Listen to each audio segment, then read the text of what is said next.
চ্যানেলে আপনাকে স্বাগত। সুন্দরী এবং তদীয় ভক্তবৃন্দের কৃপায় যাহা চিত্তে স্ফুরিত হচ্ছে তাহাই ভক্তবৃন্দের সম্মুখে জিহ্বায় উচ্চারণ করে যাওয়া মাত্র চিত্ত আমার বিষয় মনে নিকৃষ্ণ বহির্মুখ, তাই দোষদর্শী ভক্তবৃন্দ শিরগুণী ত্রুটি বিচ্যুতি মার্জনা করে এই দিনহীনকে একটু কৃপা করিবেন। ইহেই আপনাদের শ্রী চরণ কমলে আমার ঐকান্তিকী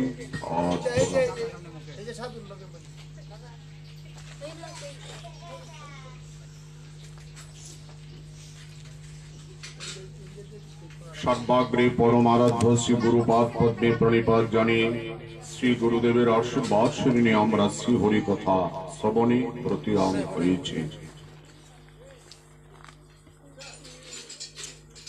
বর্ধমানী জেলার অন্তর্গত ছামটেপুর গ্রামবাসী শ্রীল কৃষ্ণদাস কবিরাজ গোস্বামী পাদ তিনি বৃদ্ধ বয়সে শ্রীমান নিত্যানন্দ প্রভুর স্বপ্নাদেশে শ্রীধাম বৃন্দাবনে গিয়ে সর্বগোস্বামীর সঙ্গ লাভ করে গৌরতত্ত্ব লিখিত উদ্যত হয়ে গ্রন্থের নাম রেখেছেন শ্রী শ্রী চৈতন্য চরিতামৃতম। আদিলীলা, মধ্যলীলা, অন্তলীলা 17 শ্লোকে 62 পরিচ্ছেদে সংঘটিত শ্রী শ্রী চৈতন্য চরিতামৃত। শ্রী শ্রী চৈতন্য চরিতামৃতের প্রণেতা ছিল কৃষ্ণদাস কবিরাজ গোস্বামী পাদের চরণেভ্য নমঃ। শ্রী শ্রী চৈতন্য চরিতামৃতের শ্রী শ্রী সূত্রগণেভ্য নমঃ, শ্রী শ্রী পিতৃগণেভ্য নমঃ, শ্রী শ্রী মাতৃগণেভ্য নমঃ, শ্রী শ্রী সজ্জনেভ্য নমঃ, শ্রী শ্রী ব্রাহ্মণেভ্য নমো নমঃ।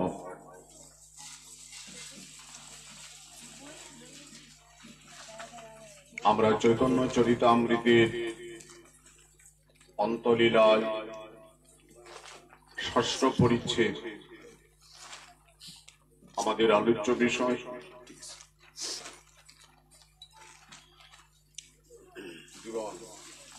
প্রতিমাকে একটা ইয়া দাও না, বসার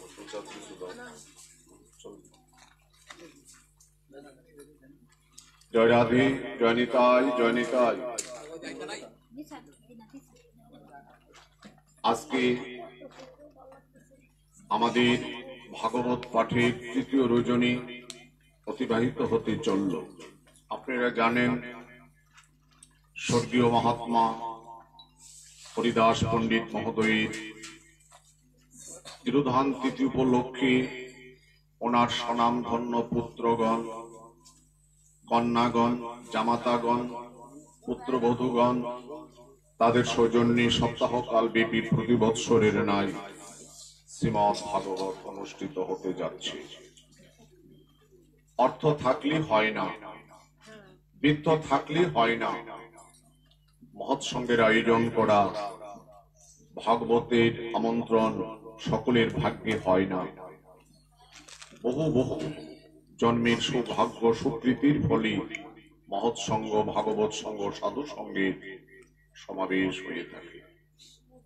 তাই আমরা এই দুর্দিনে দুঃসময়ের মধ্যে ত্রিতাপজনিত হৃদয়ের মধ্যে কিঞ্চিত হরিকথামৃত আস্বাদন সুযোগ সৌভাগ্য পেয়ে আমরা ধন্যাতি ধন্য।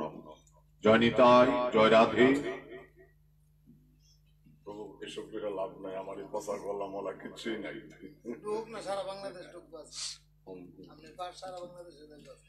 আমার মতো ভাগবতের অপদার্থ ব্রহ্মাণ্ডে নাই। জয় রাধে। তাই গতকাল শ্রী হরিবাসর গিয়েছিল পুত্রদ একাদশী।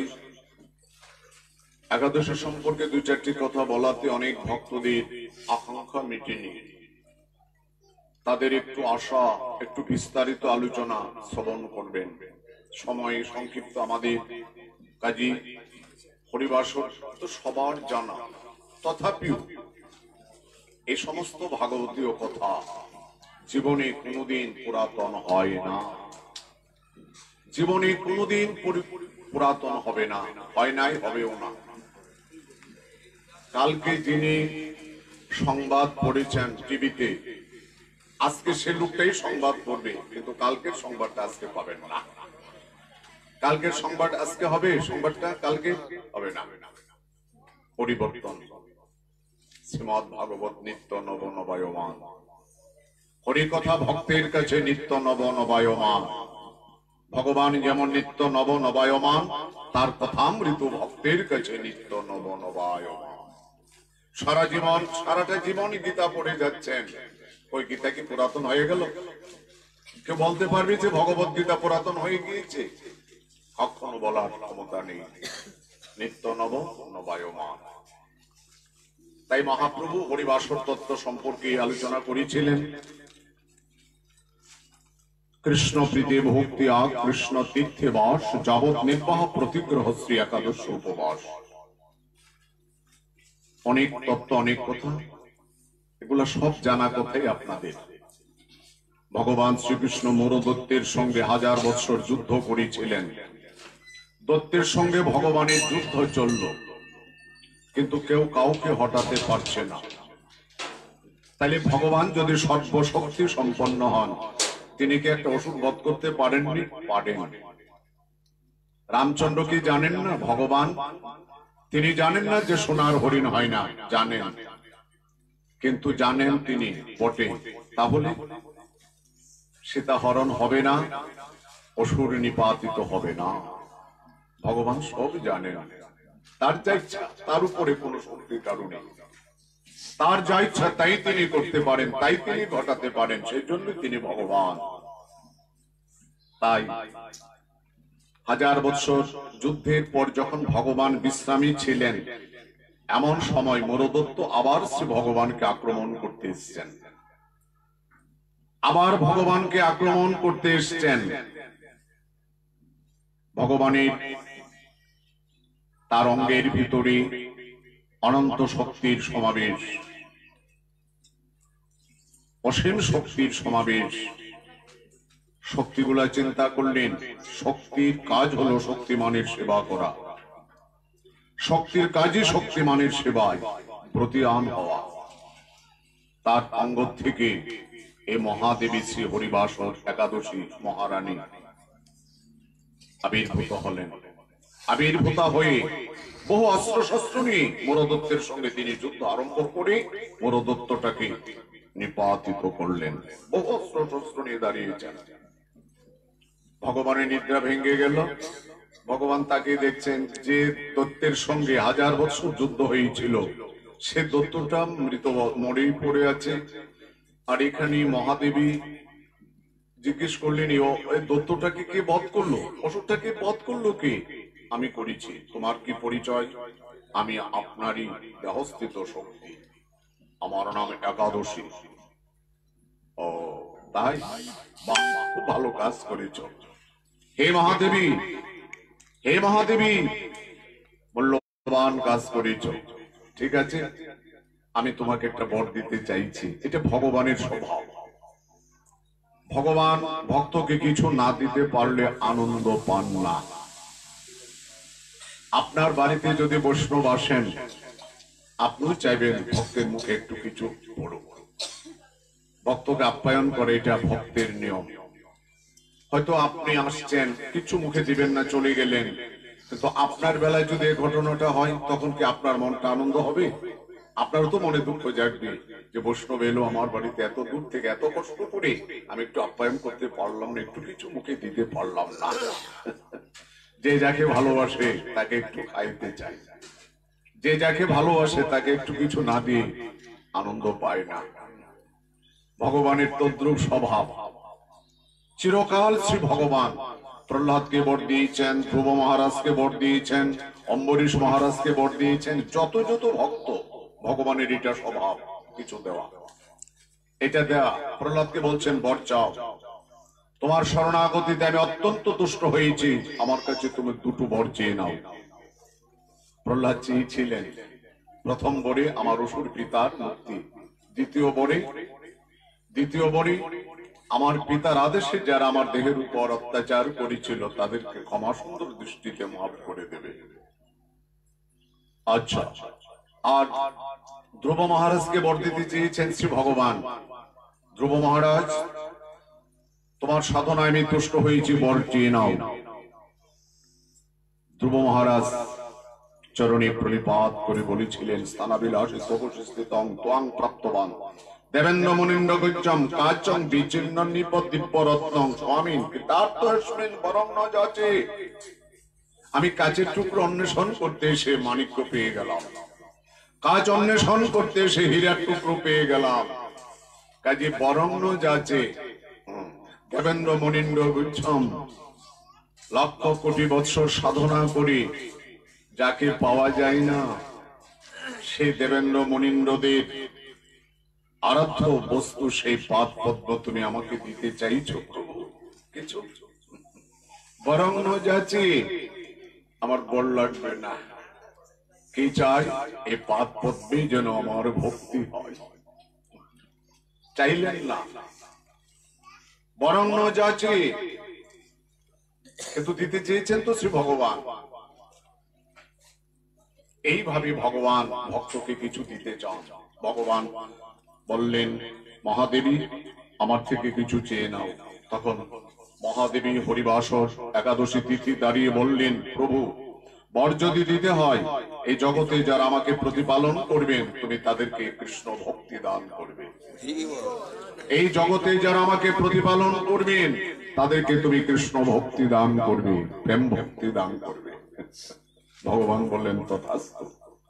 এই একাদশী মহাদেবীর হাতে অনেক অনেক অস্ত্র শস্ত্র নিয়ে তিনি দাঁড়িয়েছিলেন, অসুরকে নিপাতিত করলেন। আমরাও যদি এই ব্রতটাকে উদযাপন করি, মহাদেবীকে যদি স্মরণ করি, তাকে যদি আমরা হৃদয়ে আশ্রিত করি, তার চরণে যদি আমরা শরণাগত হই, আমাদের দেহের ভিতর অনেক অসুর দানবের বাসা রয়েছে, যে কারণে আমরা ভক্তির পথে অগ্রসর হতে পারছি না, যে কারণে আমরা ভক্তির পথে অগ্রসর হতে পারছি না।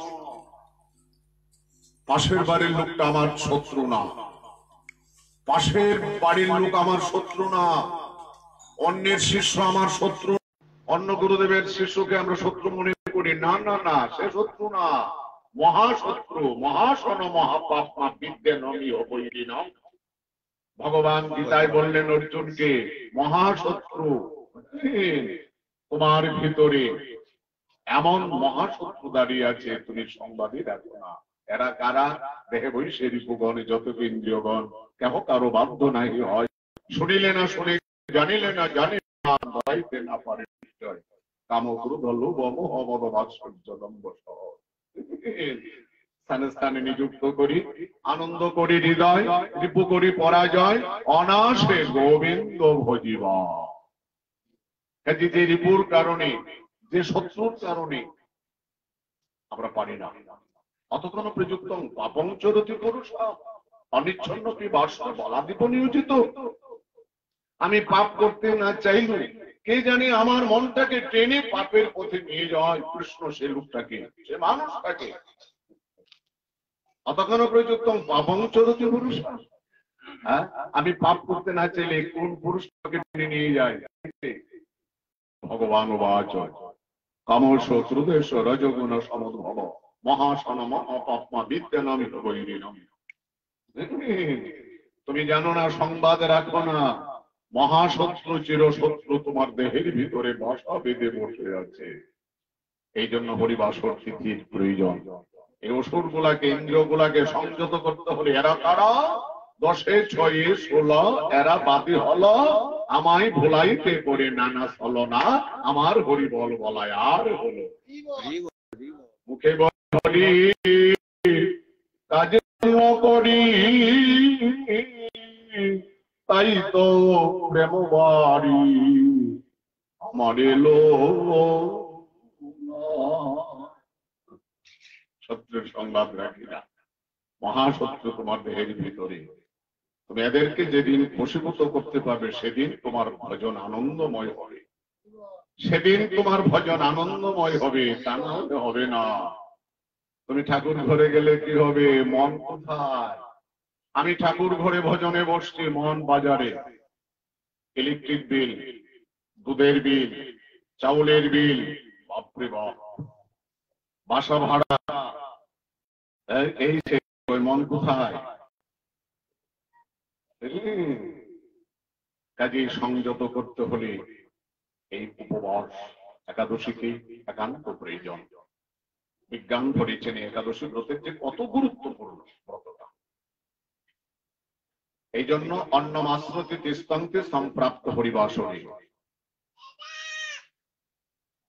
আজকে এক ভক্তের আবদার, জামাইয়ের ইতিহাসটা একটু সংক্ষিপ্ত ভাবে আলোচনা করে দিবেন। একাদশীর একটা মাহাত্ম্যে বলা আছে জামাই বাবুর ইতিহাস। বুঝলেন, জামাই বাবু আসছে কৃষ্ণ বহির্মুখী, হরিবাসর তিথি, শ্বশুর বাড়িতে এসে উপস্থিত, সিলেটে চাকরি করে জার্নি করে শালী বলছি জামাই বাবু আপনি যান, স্নান টান করেছেন, আসেন আমি ব্যবস্থা করছি।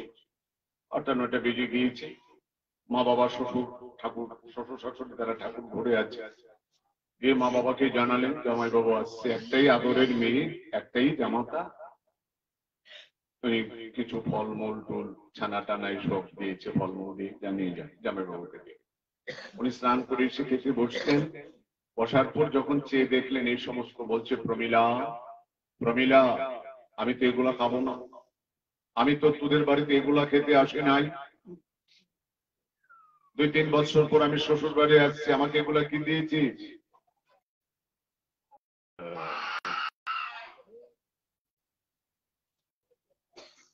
জামাই বাবু আজকে যে হরিবাসর তিথি একাদশী, জামাই বললেন একাদশী আবার কি রে? একাদশীর নাম তো আমার বাপও শুনে নাই, আমিও করে নাই, আমার বাপও করে নাই, আমার 14 গোষ্ঠীর কেউ একাদশী করে নাই, আবার একাদশী কোথায় কিসের একাদশী? না জামাই বাবু আপনি জানেন না, আপনি এটা না করতে পারেন। এই ব্রতটা অত্যন্ত গুরুত্বপূর্ণ ব্রত। এই ব্রতের অনাদরে পূর্বপুরুষগণ এই ব্রতকে যে প্রতিষ্ঠা করে না তার পূর্বপুরুষ নরক প্রাপ্তি হয়।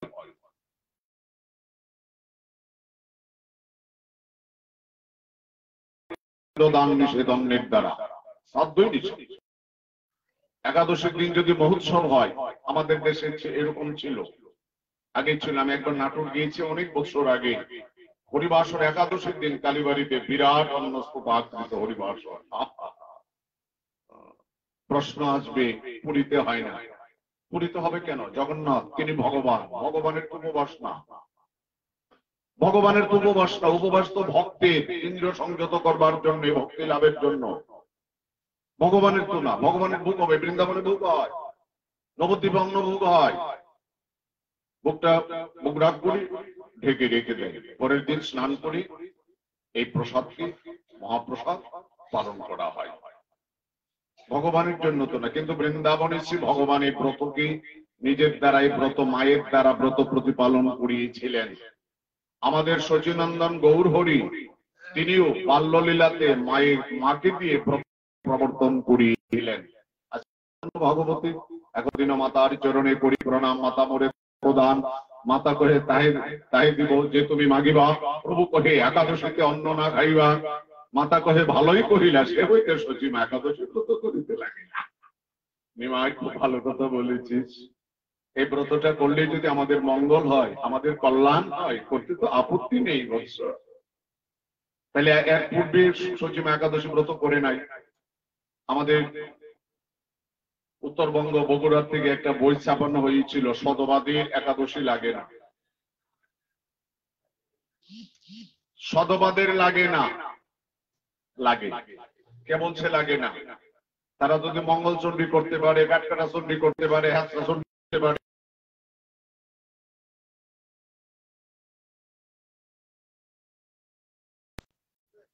পাঁচ বছর 80 না আরো বেশি, 85-84 বছরের ভক্তেরা বসে ভাগবত শুনে বলছে গোসাই সাবধান করে কথা বলবেন, আমার 85 বছর বয়স ভাগবত শুনতে আসছি, আমি একাদশী ব্রত করে আসছি, তাহলে আমার কথাটা বলাটা ভুল হয়ে যাবে। আমৃত্যুকাল পর্যন্ত এই ব্রত উদযাপন করবে, কিন্তু যে প্রথম থেকে যদি অভ্যস্ত না থাকে শেষ বয়সে হবে না, তখন পারবে না। আমি যৌবনকালে ভজন করলাম না, হরিনাম মালা করলাম না, কিছু না, রিটায়ারমেন্ট হয়ে এই বার্ধক্য অবস্থাতে আমার জব হবে, মন স্থির হবে, সবই শেষ হয়ে যাবে, সব শেষ হয়ে যাবে। এই জন্য মহাপ্রভুর এত আদেশ, মহাপ্রভুর এত কৃপা জীব জগৎটার প্রতি। এত কৃপা শ্রীমন মহাপ্রভু দুই বাহু উত্তোলন করে শ্রীমন মহাপ্রভু নদী আর প্রতি চিৎকার করছেন, ওরে ডুবে যাই তোদের ভব বেলা, আজি খেলব আমি হরিনামের খেলা, সুসচি নন্দন নদী আপুর নন্দন, সুরন রমণী গণ মোহন ভামরি, সুরন রমণী গণ মোহন ধাম, সুসচি নন্দন নদী আপুর নন্দন। ওই দেখুন মহাপ্রভু ডাকছে,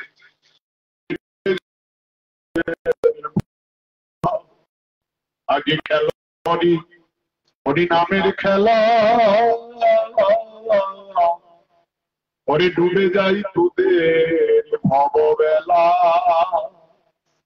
দেখছেন উমা উত্তোলন করে নদী আর পথে গৌর হরি যে আর ঘুমিয়ে থাকিস না, আয়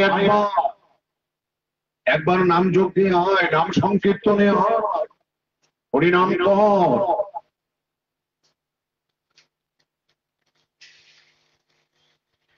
হরিবাসর স্মৃতি,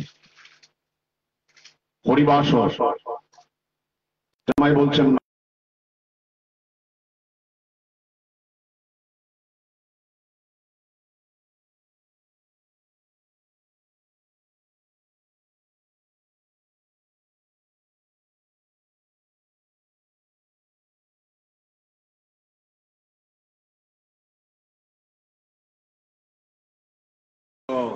কি এটা কবে, এটা কি আবার মরনা একাদশীটা না খাইতে থাকা লাগবো। হ্যাঁ একাদশী, একাদশী বলছেন আমি একাই দোষী, আর কেউ অন্য দোষী না। মন খারাপ হয়ে যায়। আমাদের এই জামালপুর শেরপুরে একটা যুবক ছেলে বেলা 9টা 9:30 বাজে তার মা এসে আমাকে বললেন, আমি আমার ছেলেটাকে নিয়ে এসেছি, আপনি একটু বলে দেন যে তার একাদশীর দরকার নাই। এই কথা আমি বলতে পারবো না মা, কারণ বলে দেখেন এই 9টার সময় 26টা রুটি শেষ, 9টা বাজে 26টা রুটি এই ফেলবো, 1 কেজি আটার রুটি। আর সারাদিন আমি মটকিটা কি দিয়ে ভরবো বলেন? এই সারাদিন আমি মটকা একাদশী করতে হবে, খুব রাক্ষসের মতো। ভগবান বলছেন এই একাদশীটা তোমার নামে হবে, ভূমি একাদশী।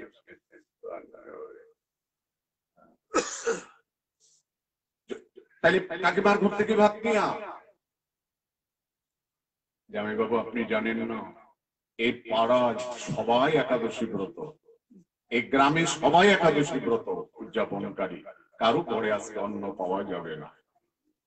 একাদশীতে ভিক্ষে নিষেধ, একাদশীতে অন্নদান নিষেধ, মহাপাপ। একাদশীর দিন নিজের ছেলে মেয়েদেরকে অন্নদান করা মহাপাপ। আমাদের দেশে বুড়া বুড়ি 2 জন করে, অনেক জায়গায় আছে আবার বাজারের বিস্কুট চা খা একাদশী করে। ব্রত অপতিত আগ্রহের সঙ্গে ব্রতটাকে উদযাপন করতে হয়।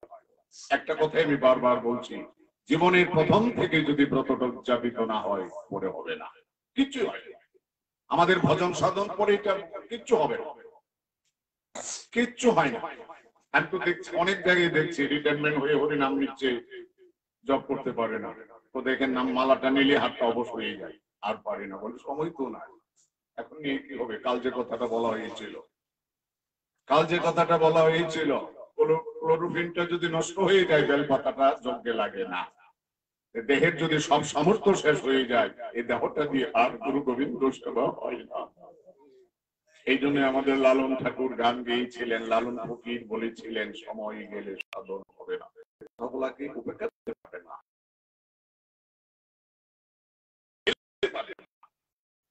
সময় গেলে সাধন হবে না। দিন থাকতে দিনের সাধন কেন করলে না? জানো না মন খালে বিলে থাকে না মিন, জল শুকালে কি হবে তার বাঁধনে দিলে শুকনা মোহনা। নদী নালা যখন শুকিয়ে যায়, মৎস্য থাকে না, এ দেহের যৌবন শেষ হয়ে গেলে আর প্রেম ভক্তির ঠাঁই হয় না, শেষ হয়ে যায়। জানো না মন খালে বিলে থাকে না মিনি জল শুকালে, কি হবে তার বাঁধনে দিলে শুধু নাম অসময়ে কৃষি করে মিছামিছি খেতে মরে, দিবানিশি খেতে মরে। যদিও আজ হয় বীজের জুড়ে, ফল তো ধরে না। সময় গেলে সাধা হবে না, পরের দিন থাকিতে দিনের সাধন কেন করলে না?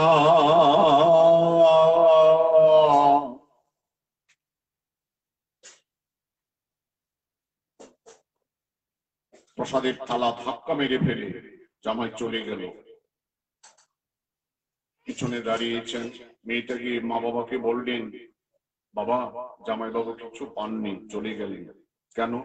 উনি একাদশী ব্রতের এই সমস্ত প্রসাদ নেবে না। তাই বলে, হ্যাঁ ঠিক আছে, ঠিক আছে মা। তারা রাধা মাধবের চরণে প্রণাম করে বললেন, গোবিন্দ একটাই জামাতা, এমন একটা অসুরের হাতে বিবাহ দিয়েছি মেয়েটাকে, হে গোবিন্দ তুমি তাকে একটু কৃষ্ণ ভক্তি দান করিও, তুমি তাকে একটু কৃষ্ণ ভক্তি দান করিও। চলে গেল, বাড়িতে চলে এসছে।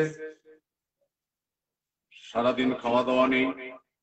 বৈকালীন সময় এসে দেখছেন পড়শি গীতা নিয়ে পাঠ করছে, পাড়ার সমস্ত লোক ভরা বাড়িতে। আরো রাগ উঠে গেল।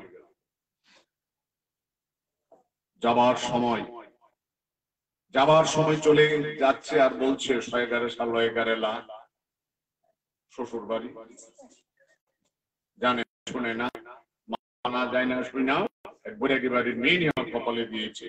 এসে দেখেন তাই তাই, যা ভাব্য ভাবনা তাই ঘটনা ঘটে গেল। কি দুঃখ!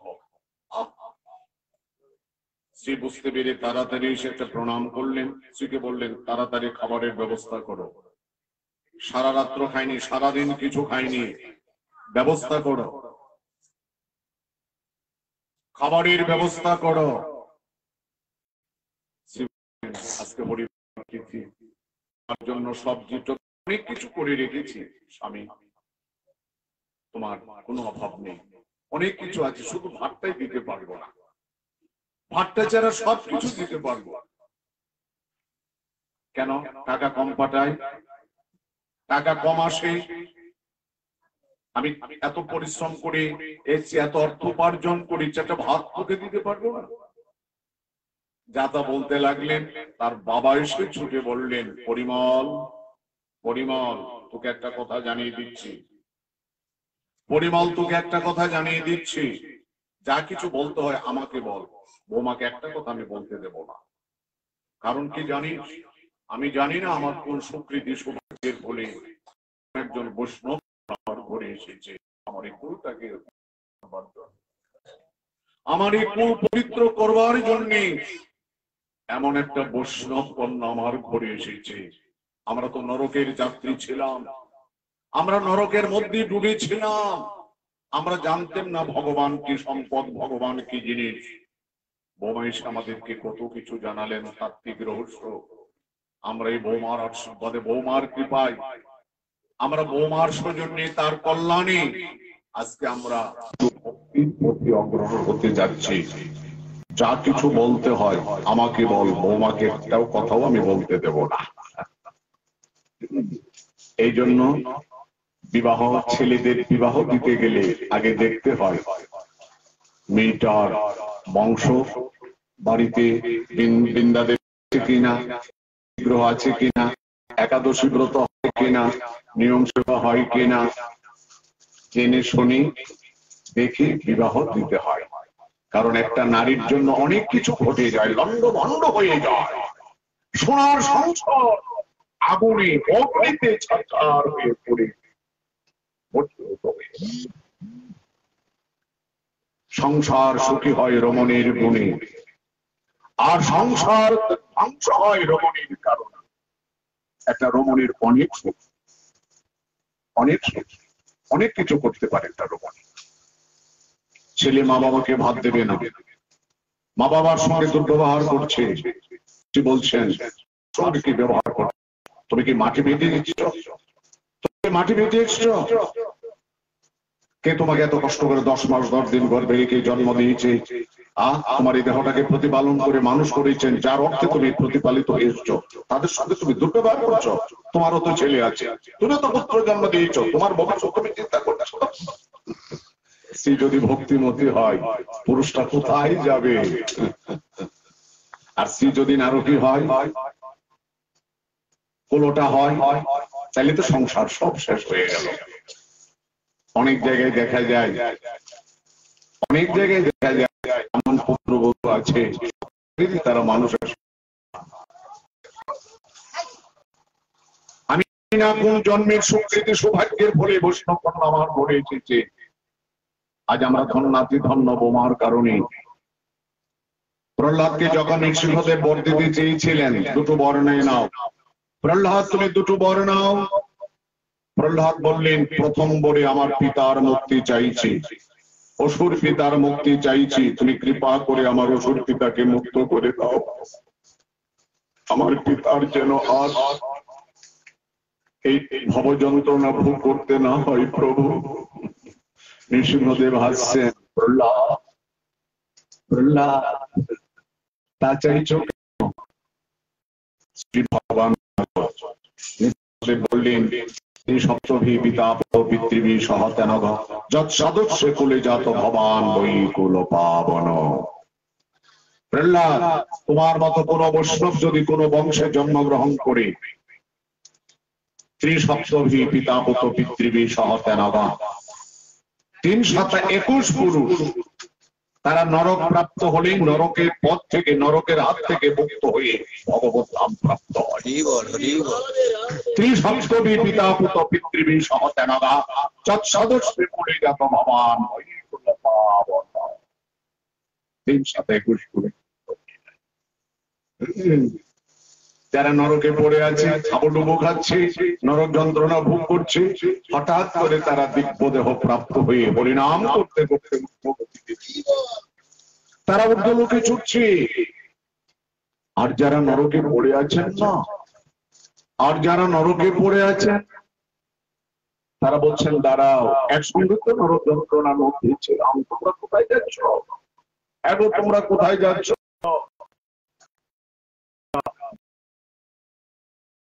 জন্ম নিয়েছে আমাদের বংশে, একজন বৈষ্ণব পুত্র জন্ম নিয়েছে, তার ভজন প্রভাবে, তার ভজনের কারণে, সাধনার কারণে আজ আমরা নরক যন্ত্রণার হাত থেকে মুক্ত হয়ে ভগবত ধামে চলেছি।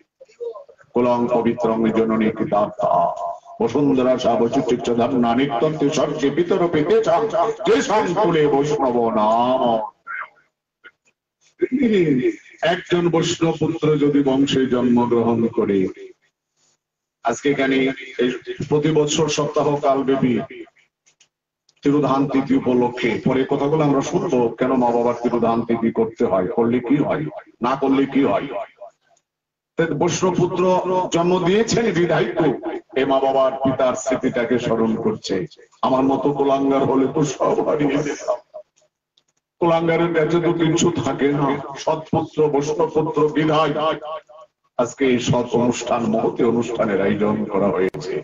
আজকে ব্যক্তিদের স্বভাব মাটি আজকে ধন্য জানেন, বাড়ির মাটি কত পবিত্র, কত পুণ্য করেছিল। যে মাটিতে মহতের পদধূলি পড়ে, যে মাটিতে মহতের আগমন, সে মাটি মাটি ধন্যাতি ধন্য, সেই গৃহ ধন্যাতি ধন্য। যে সংস্মরণার সত্য সত্যন্তে বৈক্রিয়া কিং দর্শন স্পর্শ পা দর্শনা সোনা সোনালিনী জয় নিতাই। 321 পুরুষ। এখন মেয়ের এক পাশে দাঁড়িয়ে বলছে, হাইরে অদৃষ্ট, কেন বাবার ছেলে হয়ে জন্মালাম না। বাবার ছেলে হয়ে যদি জন্মাতাম তাহলে 21টা পুরুষ উদ্ধার করে দিতে পারতেন, কেন ছেলে হয়ে জন্মালাম না। এমন সময় শ্রী ভগবান বলছেন, কোন নারীর যদি কৃষ্ণ ভক্তি লাভ হয়, শত হলো পরে শ্লোকে বলছেন, কোন নারীর যদি কৃষ্ণ ভক্তি একান্ত শুদ্ধ ভক্তি যদি লাভ হয়, তাহলে তিনি পিতার 50 স্বামীর 50 সংসার করে নিয়ে যেতে পারেন। প্রেমানন্দে হরি হরি বল।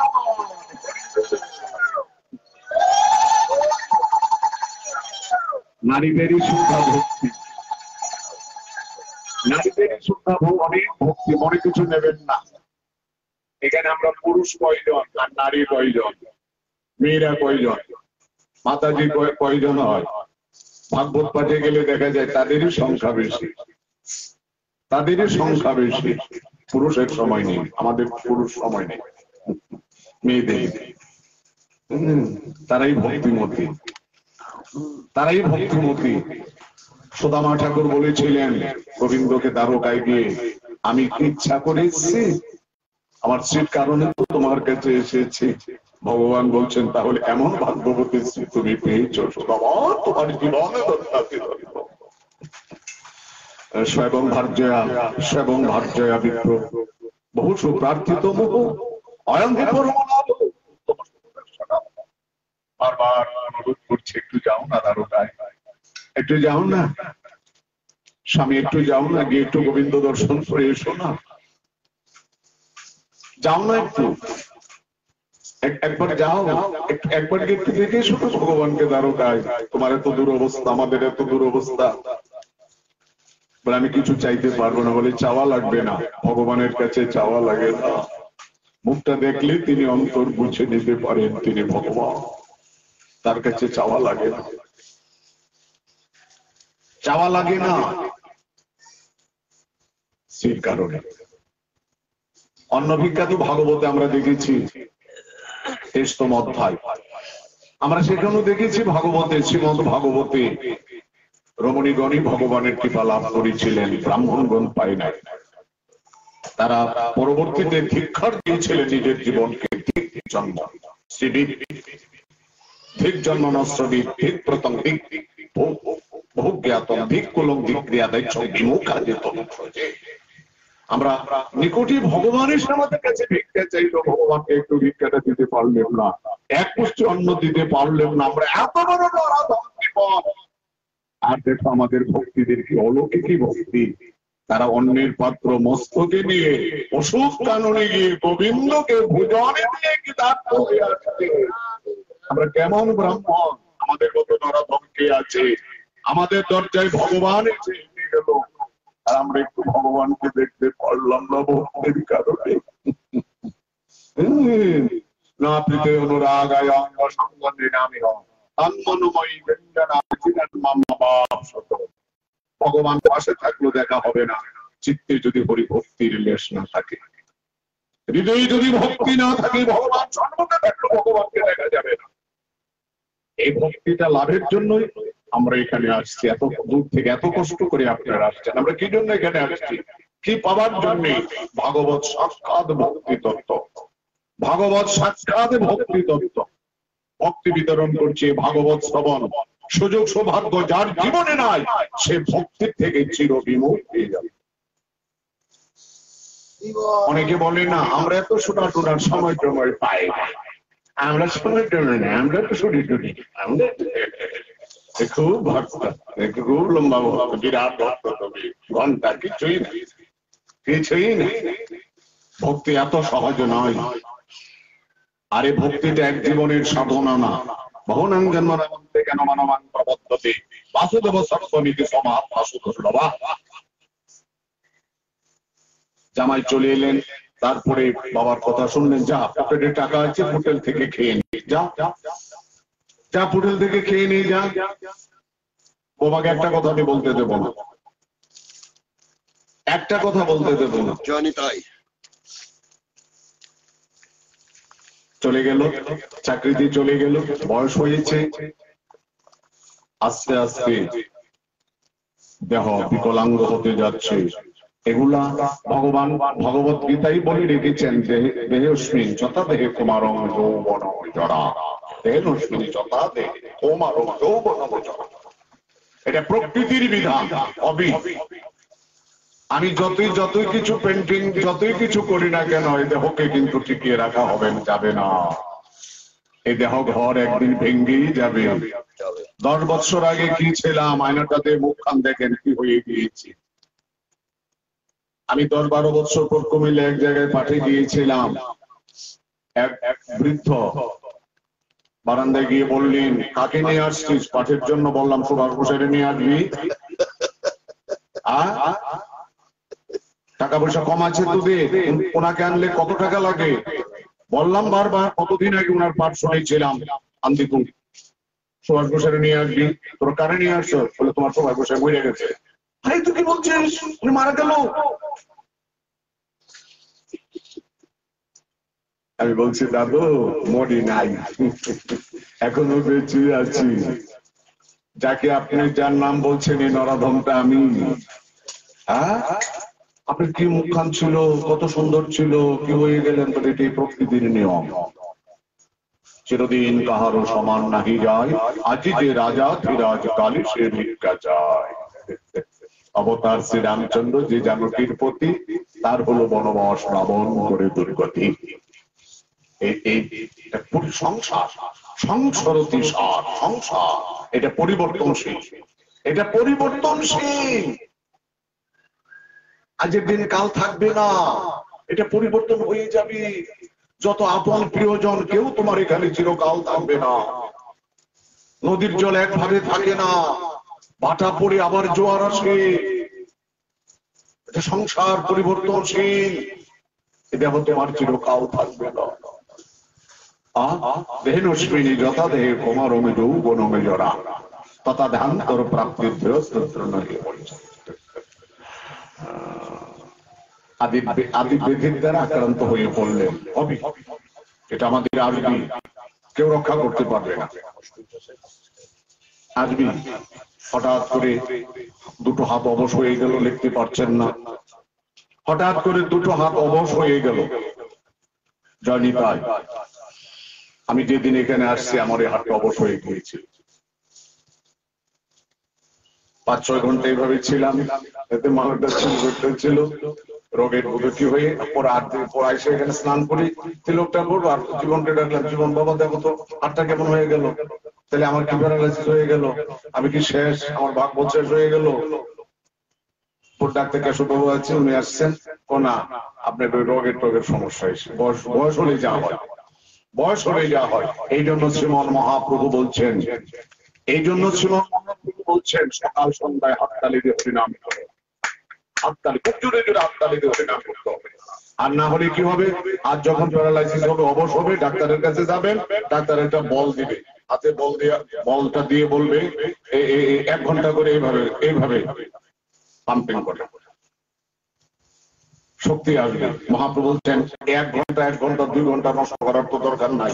সকাল সন্ধ্যায় 10 মিনিট করে হরিনাম করে জীবনের অনেক কল্যাণ হয়ে যাবে।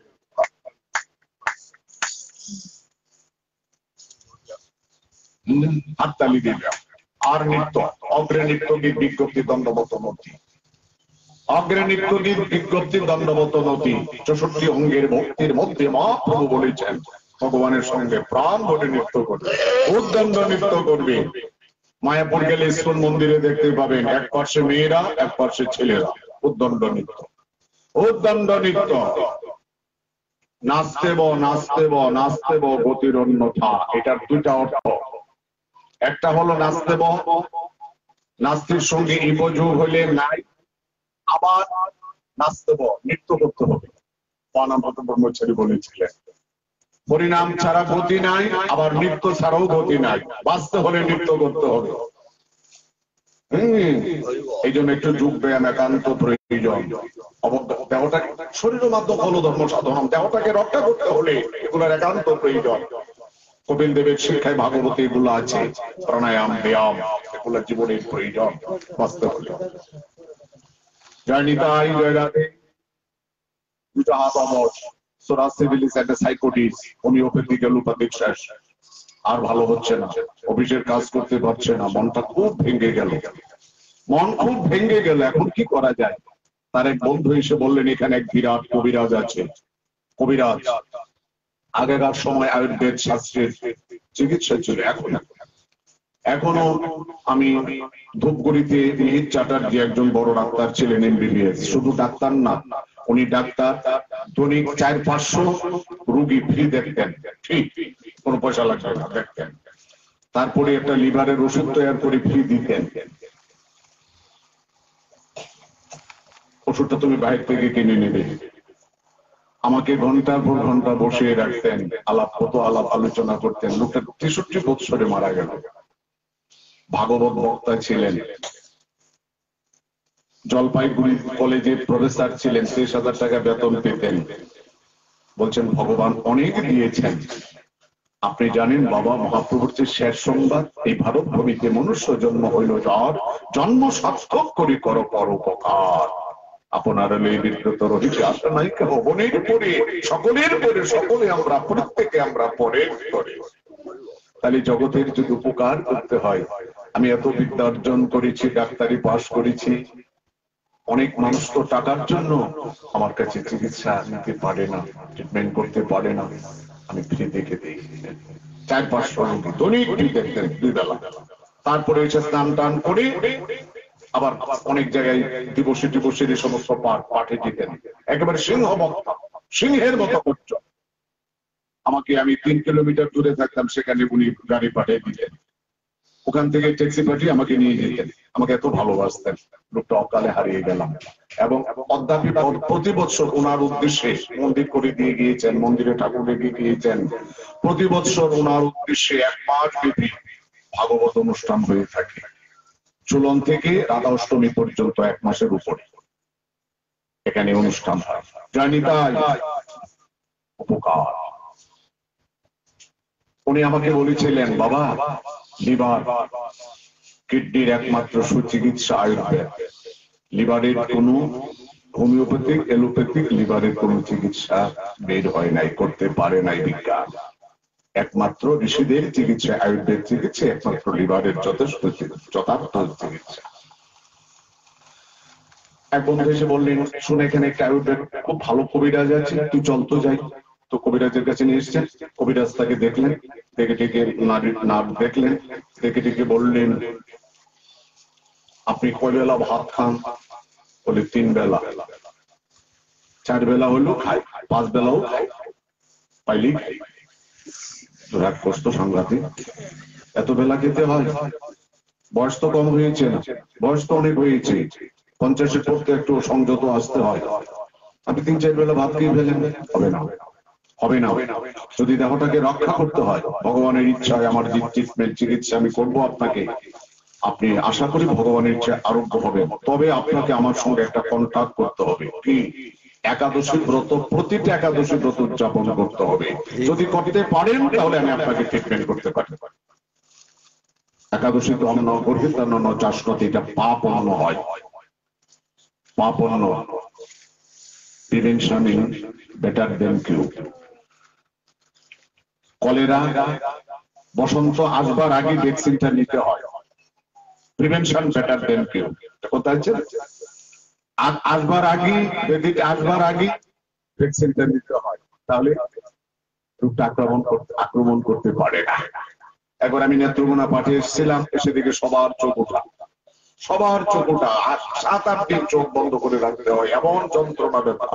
আমি চিন্তা করলাম, এই রোগ যদি আমাকে ধরে, আমার তো ভাগ্য পার হবে না, আমার তো চোখের দরকার, আমার তো বিপদ হয়ে যাবে। আমি তাড়াতাড়ি, এখানে সুভাষ ডাক্তার ছিল, বিনোদ দাদা আমাকে পাঠালেন, জানাবে একটু ডাক্তারের কাছে যান।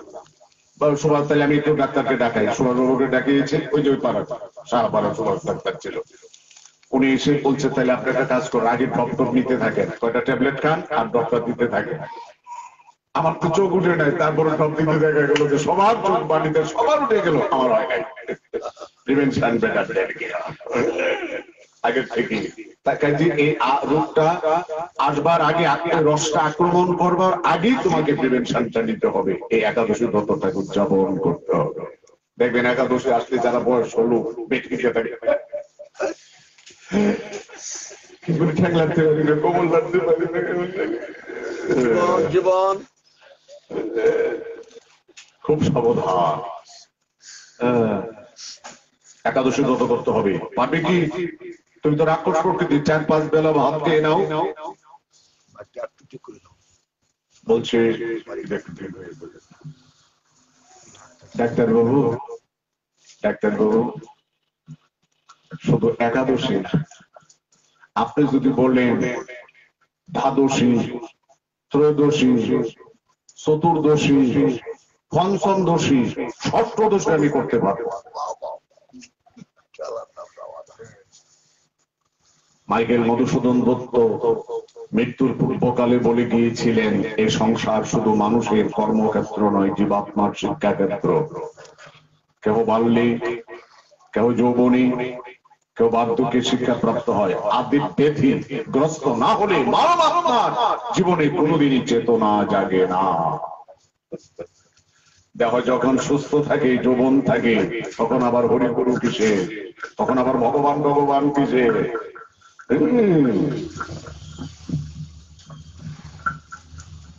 না না না, তোমাকে একাদশী ব্রত উদযাপন করতে হবে। পারবে কি? পারবো মানে অবশ্যই। ট্রিটমেন্ট আরম্ভ হলো, মাসখানেকের মধ্যে ওষুধ সেবন করে অনেকটা আরোগ্য। জয়নিতাই অনেকটা অনেকটা অনেকটা আরোগ্য। এখন একটা একাদশীর পর আরেকটা একাদশী কবে আসছে ফাইলের মধ্যে লেখা রাখে, পঞ্জিকা দেখি। ঠিক আছে, বিপদ যে ব্রতটা যে উদযাপন করতে হবে, ব্রতটাকে যে ত্যাগ করা যাবে না। মাইকটা ভালো, কিন্তু চালানোটাই বড় কঠিন। লিখে রাখি। এখন চিন্তা করলেন, একবার একাদশী ব্রতকে শ্বশুর বাড়ির থেকে উপেক্ষা করে এসেছিলাম, আরেকটা একাদশী গিয়ে উদযাপন করে শ্বশুর শাশুড়ির কাছে ক্ষমা চেয়ে নেব। ওই একাদশী দিন সকালবেলা এসে উপস্থিত, পাশের ঘরের শালিটা এখানে উপস্থিত। কি বলছেন জামাই বাবু, আসছেন? বলে হ্যাঁ হ্যাঁ হ্যাঁ আমি আসছি।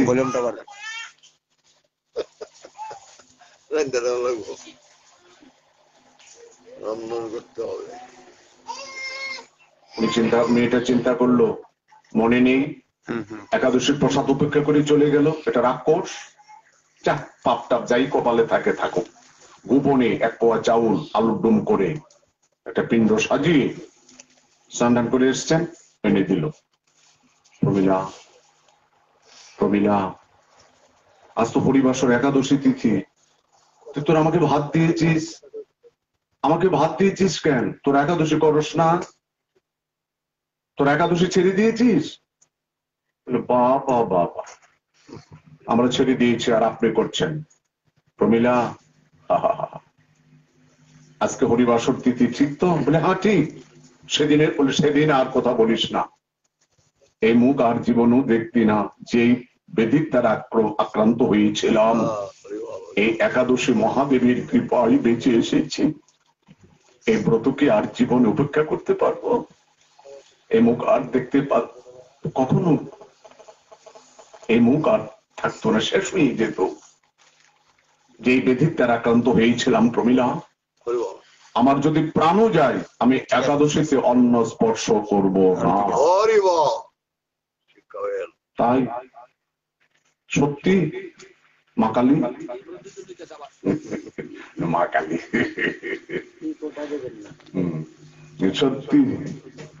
বাবা, মা, কিরে জামাই বাবু আসছে? কি একাদশীতে জামাই বাবু আসছে?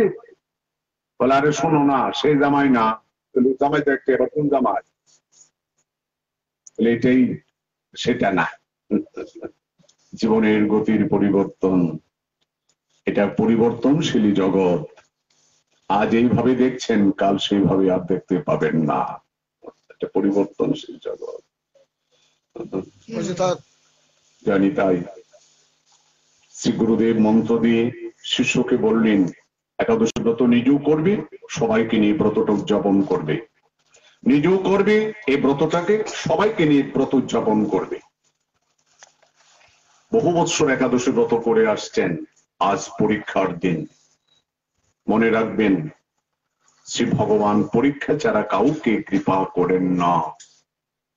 ভগবান বলছেন, যে করে আমার আশ, আমি করি তার সর্বনাশ। তার ধন জন যাবতীয় সবকিছু আমি হরণ করে নিয়ে যাই। যে আমার চরণে শরণাগত, তাকে দুঃখের উপর দুঃখ দিতে থাকি, তার চোখের জল দেখে আমার আনন্দ হয়। আমি ভক্তকে দুঃখের মধ্যে, আর ভক্ত চান তাই, ভক্ত তাই চান। তাহলে পাণ্ডব জননী কুন্তী সুখটা চাইলেন না কেন, সম্পদ চাইলেন না কেন, তিনি কেন দুঃখ চাইলেন? তিনি দুঃখ চাইলেন কেন ভগবানের চরণে? পিসিমা পিসিমা ননমাং কনিষ্ঠং আদ্যম পরমং পুরুষম আলাচ্ছং সর্বভূতানাম অন্তর্বহির্বস্থিতাম। কৃষ্ণ, তুমি জগৎ প্রণম্য হয়ে আমাকে প্রণাম করতে এসছো? আমি জানি না, তোমাকে চিনি না। পিসিমা, তুমি না আমার বাবার বোন, তুমি আমার পিসিমা, একমাত্র পিসিমা, আমি তোমাকে প্রণাম করবো না? যাক, সেসব কথা। আমি এসেছি তোমার পুত্র বাৎসল্যে তুষ্ট হয়ে তোমাকে একটা বর দিয়ে যাবার জন্য। এখন তো তোমাদের আর কিছু অভাব নেই, এত বড় হস্তিনা রাজ সিংহাসনের অধিকারী তোমরা। এখন আমার বিদায়ের পালা, আমি দ্বারকায় চলে যাচ্ছি, যাওয়ার সময় আমি তোমাকে একটা বর দিতে এসেছি। পাণ্ডব জননী কুন্তী দুটো চোখের জল ছেড়ে বলেছিলেন, কৃষ্ণ, বর যদি দিতে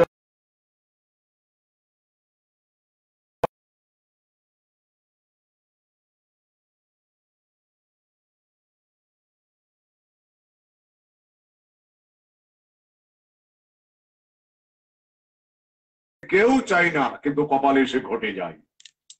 এমন একটা জিনিস জগতে আছে, কেউ কখনো চাই না, কিন্তু এটাই কপালে ঘটে।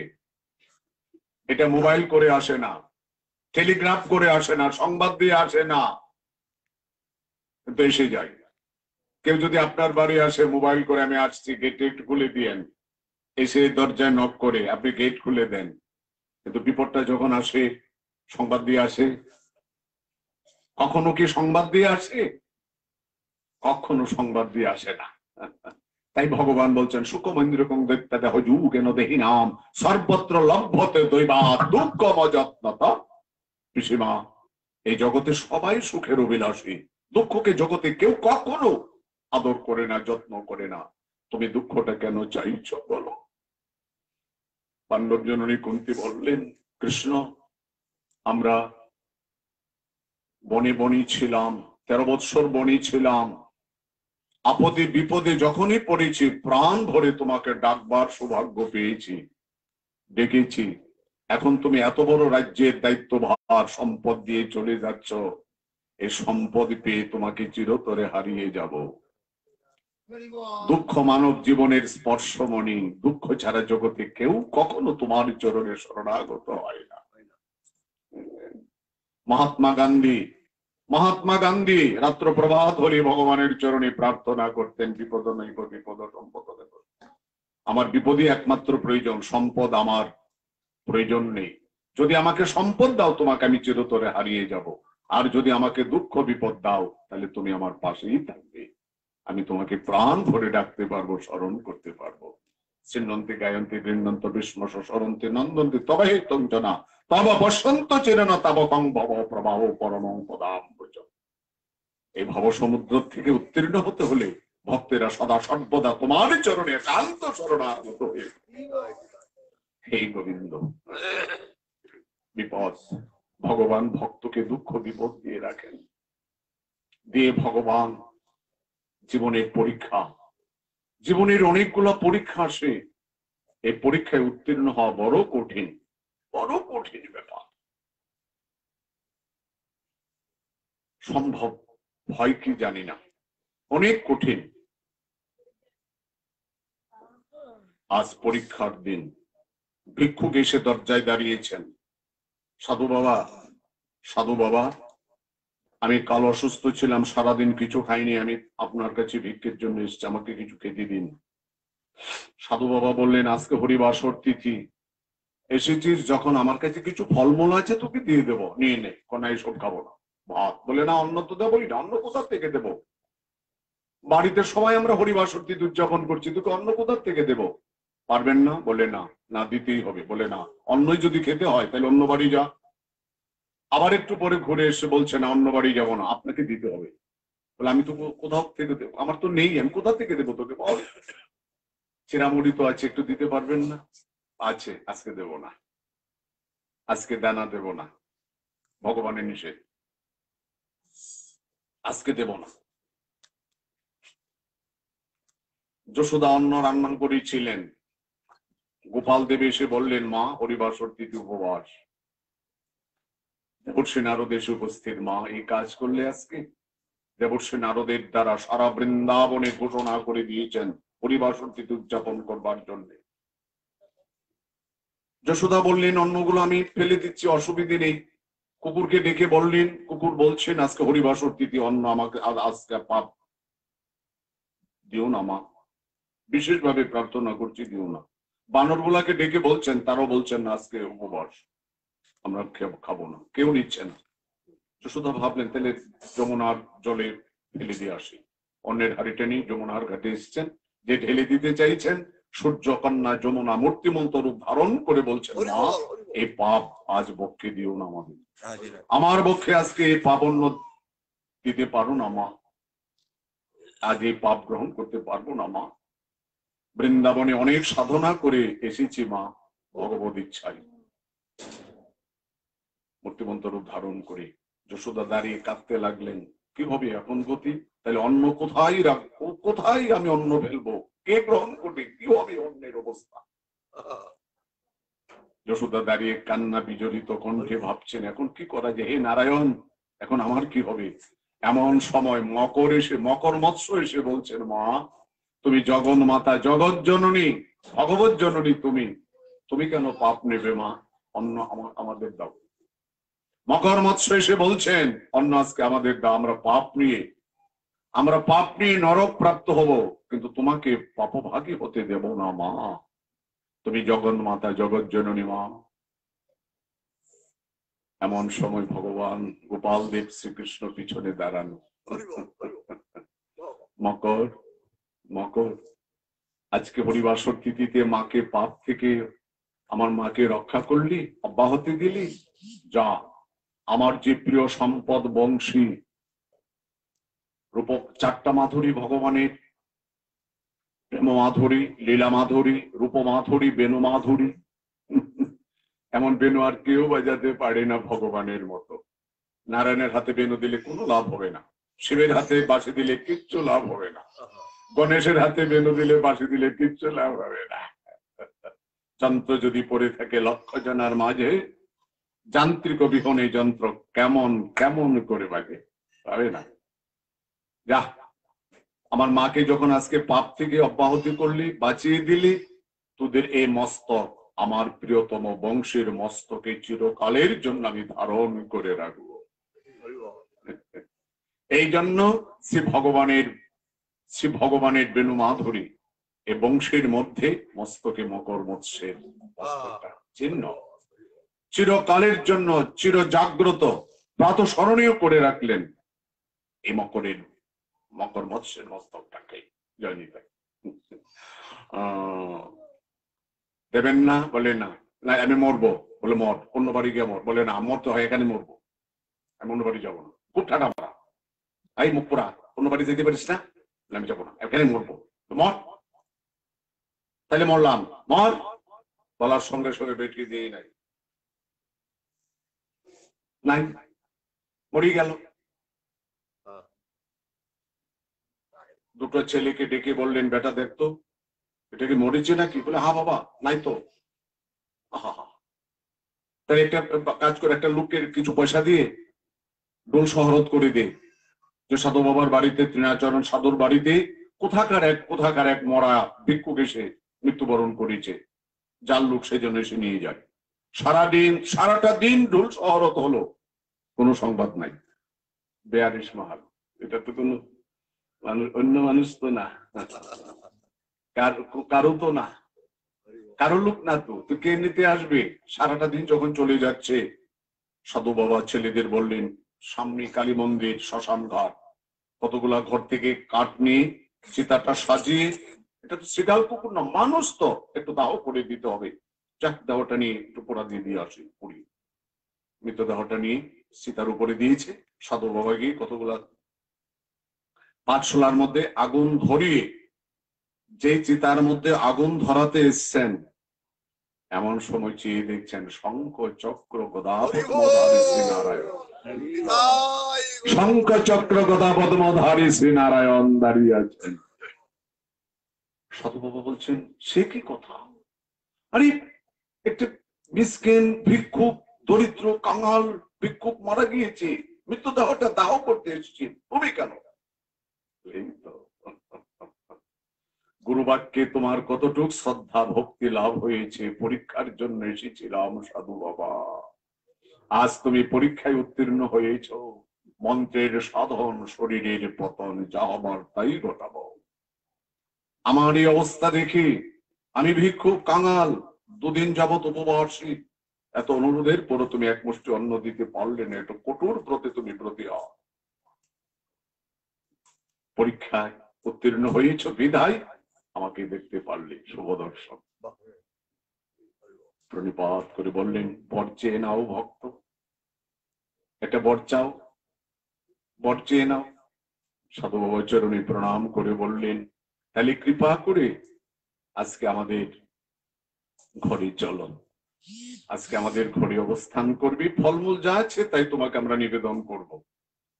আগামীকাল চব্বচস্বলের জুটেও দিয়ে ভোগরাগ করে তোমাকে নিবেদন করে আমরা মহাপ্রসাদ পেয়ে কৃতার্থ হব। চলো প্রভু, ঘরে চলো। আমার শ্রীনারায়ণ হেঁটে হেঁটে ভগতে ঘরে যেতে লাগলো, বলি হেঁটে হেঁটে যেতে লাগলো, বলি নয়ন ভরে দেখে নাও ভাই, একবারে প্রেমানন্দে বল হরি বল বলে, বলি নয়ন ভরে দেখে নাও ভাই। হরিভক্তি বিলাসে বলা আছে, অন্নাভাবে যথা একাদশ মুখ বসে উপবাসন ফলন্তর সমগ্র সমপথে। একাদশী তিথিতে যদি স্বামী স্ত্রী ঝগড়া করে অন্ন স্পর্শ গ্রহণ না করে তার হরিভক্তি লাভ হয়। অন্নাভাবে যদা বিপ্র একাদশ মুখ বসে। আমাদের আগেকার সময় জ্বর হলে 4-5 দিন সাগু খেয়ে থাকতো, 4-5 দিন সাগু বার্লি খেয়ে থাকতো। কবিরাজ বলছেন ভাত খেলে জ্বর যাবে না, সারবে না, সাগু বার্লি খেয়ে। জ্বরের জন্য আমরা 4-5 দিন না খেয়ে থাকতে পারি। আর কৃষ্ণ প্রীতি ভক্তি আর কৃষ্ণ তীর্থে বাস, যাবৎ নির্বাহ প্রতিগ্রহ শ্রী একাদশ উপবাস, আর একটা দিন ভগবানের জন্য আমরা ত্যাগ করতে পারি না। মার যখন সন্তান শৈশব অবস্থায় ব্যাধিগ্রস্ত, বারবার পায়খানা হচ্ছে, পেটের অসুখ, ডাক্তারের কাছে গিয়েছে, ডাক্তার বলছে, আগেকার সময় তো কবিরাজি ট্রিটমেন্টে ছিল, কবিরাজ বলছেন মা তোমার দুধ, স্তনের দুধ খেয়ে তো সন্তান বেঁচে আছে, তুমি অন্ততপক্ষে যতদিন এটা না সারে 4-5 দিন শুধু আদা বাটা দিয়ে তরকারি করে খাবে, আদা বাটা দিয়ে, ঝাল টাল মশলা কিছু খেতে পারবে না। পারবে কি মা? মা বলছেন ডাক্তার বাবু 5-7 দিন কেন, সারা জীবনও যদি খাই আমার দুঃখ থাকবে না, বড় কষ্ট করে সন্তান পেয়েছি, গর্ভের বড় যাতনা পেয়ে সন্তান পেয়েছি। কবিরাজ বাবু, মা যদি একটা সন্তানের জন্য এত বড় ত্যাগ করতে পারে, আর যে ভগবান, আমার ভগবান কি বলবেন, গীতা না পড়লে কিচ্ছু বোঝা যাবে না।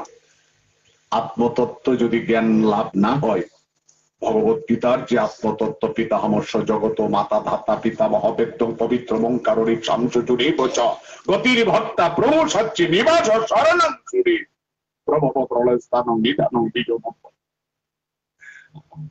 আমরা ভগবানকে চিনি না, নিজের বাবাকে চিনি না, যাকে তাকে পুরুষোত্তম পদে বসিয়ে দিয়ে আছি, যে সে পুরুষোত্তম হয়ে গেল, যে সে বাবা, নিজের বাপের সংবাদই নাই। এই জন্য চৈতন্য ভাগবতে বৃন্দাবন 10 ঠাকুর গোস্বামী দুঃখ করে বললেন, জগতে পিতা কৃষ্ণ যেই না বোধে বাপ, পিতৃদুহে পাতকের জন্মে জন্মে জন্মে তাপ।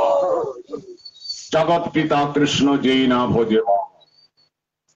বিএমএ পাশ করে আসছে, তাহলে অন্নাভাবে যদা বিপ্র অন্যভাবে যদা অন্যের অভাবে যদি ঝগড়া করুক, স্বামী স্ত্রী একটু ঝগড়া হয়, অনেক সংসারই হয়, আমরা সেটা দেখি। সকালবেলায় স্বামী বলছেন সারাটা দিন কি করে কাজগুলো হলো না বাড়ির? স্ত্রী বলছেন তুমি কি বলছো? সকালবেলা স্কুলে যাই, বাচ্চাটা নিয়ে স্কুলে যাই, বাচ্চাটার চাইতে ওজন বেশি বইয়ের, মা বোঝাটা নিয়ে যা, তাই না? বাচ্চাটা 5 বছরে 10-12 কেজি ওজন, 15 কেজি 20 কেজি বইয়ের ওজন, মা বোঝাটা নিয়ে যায়। কোচিং মুচিং কত কিছু, আমি কিচ্ছু করি না। কি করো সংসারটা আমাদের কাজ? আমি কিচ্ছু করি না, কিচ্ছু করি না। যাও, এই সংসার আর কিচ্ছু করবো না, আর প্রতিজ্ঞা কিচ্ছু করবো না।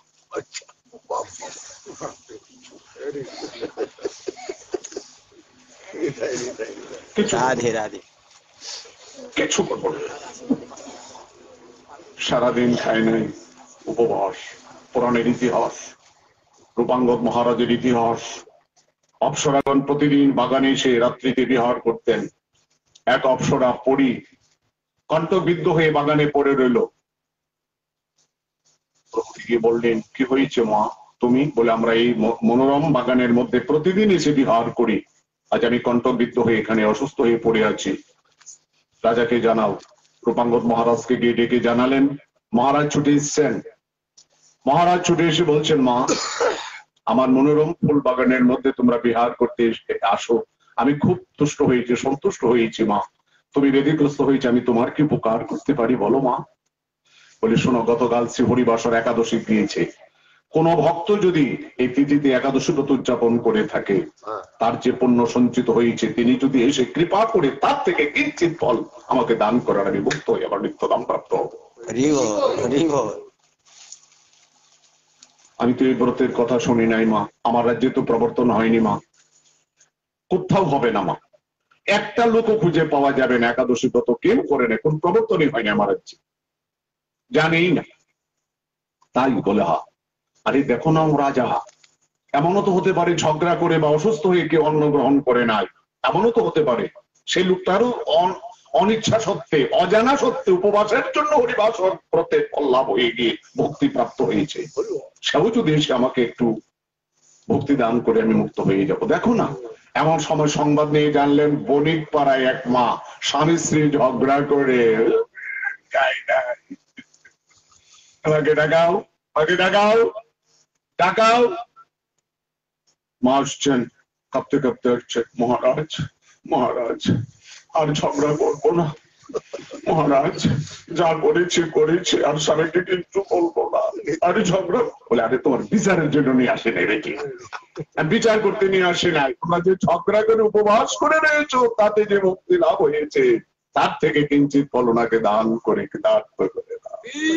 আন্না ভাবে যদা বিপ্রাকাদের সমপবসেত উপবাসং ফলং তৎসং সমগ্রং সমমাপতি। যে আমার পরমাত্মা, ইহকাল পরকালের যিনি আমার পরম বান্ধব, তমেব মাতা চ পিতা তমেব, তমেব বন্ধুশ্চকা তমেব, তমেব বিদ্যা দ্রবিণং তমেব সর্বং মম দেব দেবং। তুমি আমার মাতা, তুমি আমার পিতা, তুমি আমার বন্ধু, তুমি আমার সখা, তুমি আমার বিদ্যা বুদ্ধি, তুমি আমার ধন ঐশ্বর্য। এই পরমাত্মা তুমি আমার জীবনের যথা সর্বস্ব সম্পদ। সে কে? পরমাত্মা ভগবান। থাকিয়ে গোপনে বলো কি বা গুণে, থাকিয়ে গোপনে বলো কি বা গুণে, এত ভালোবাসো আমারে, তিলেকো ভাবি না তোমারও ভাবনা, বারে কো চাহি না ফিরে।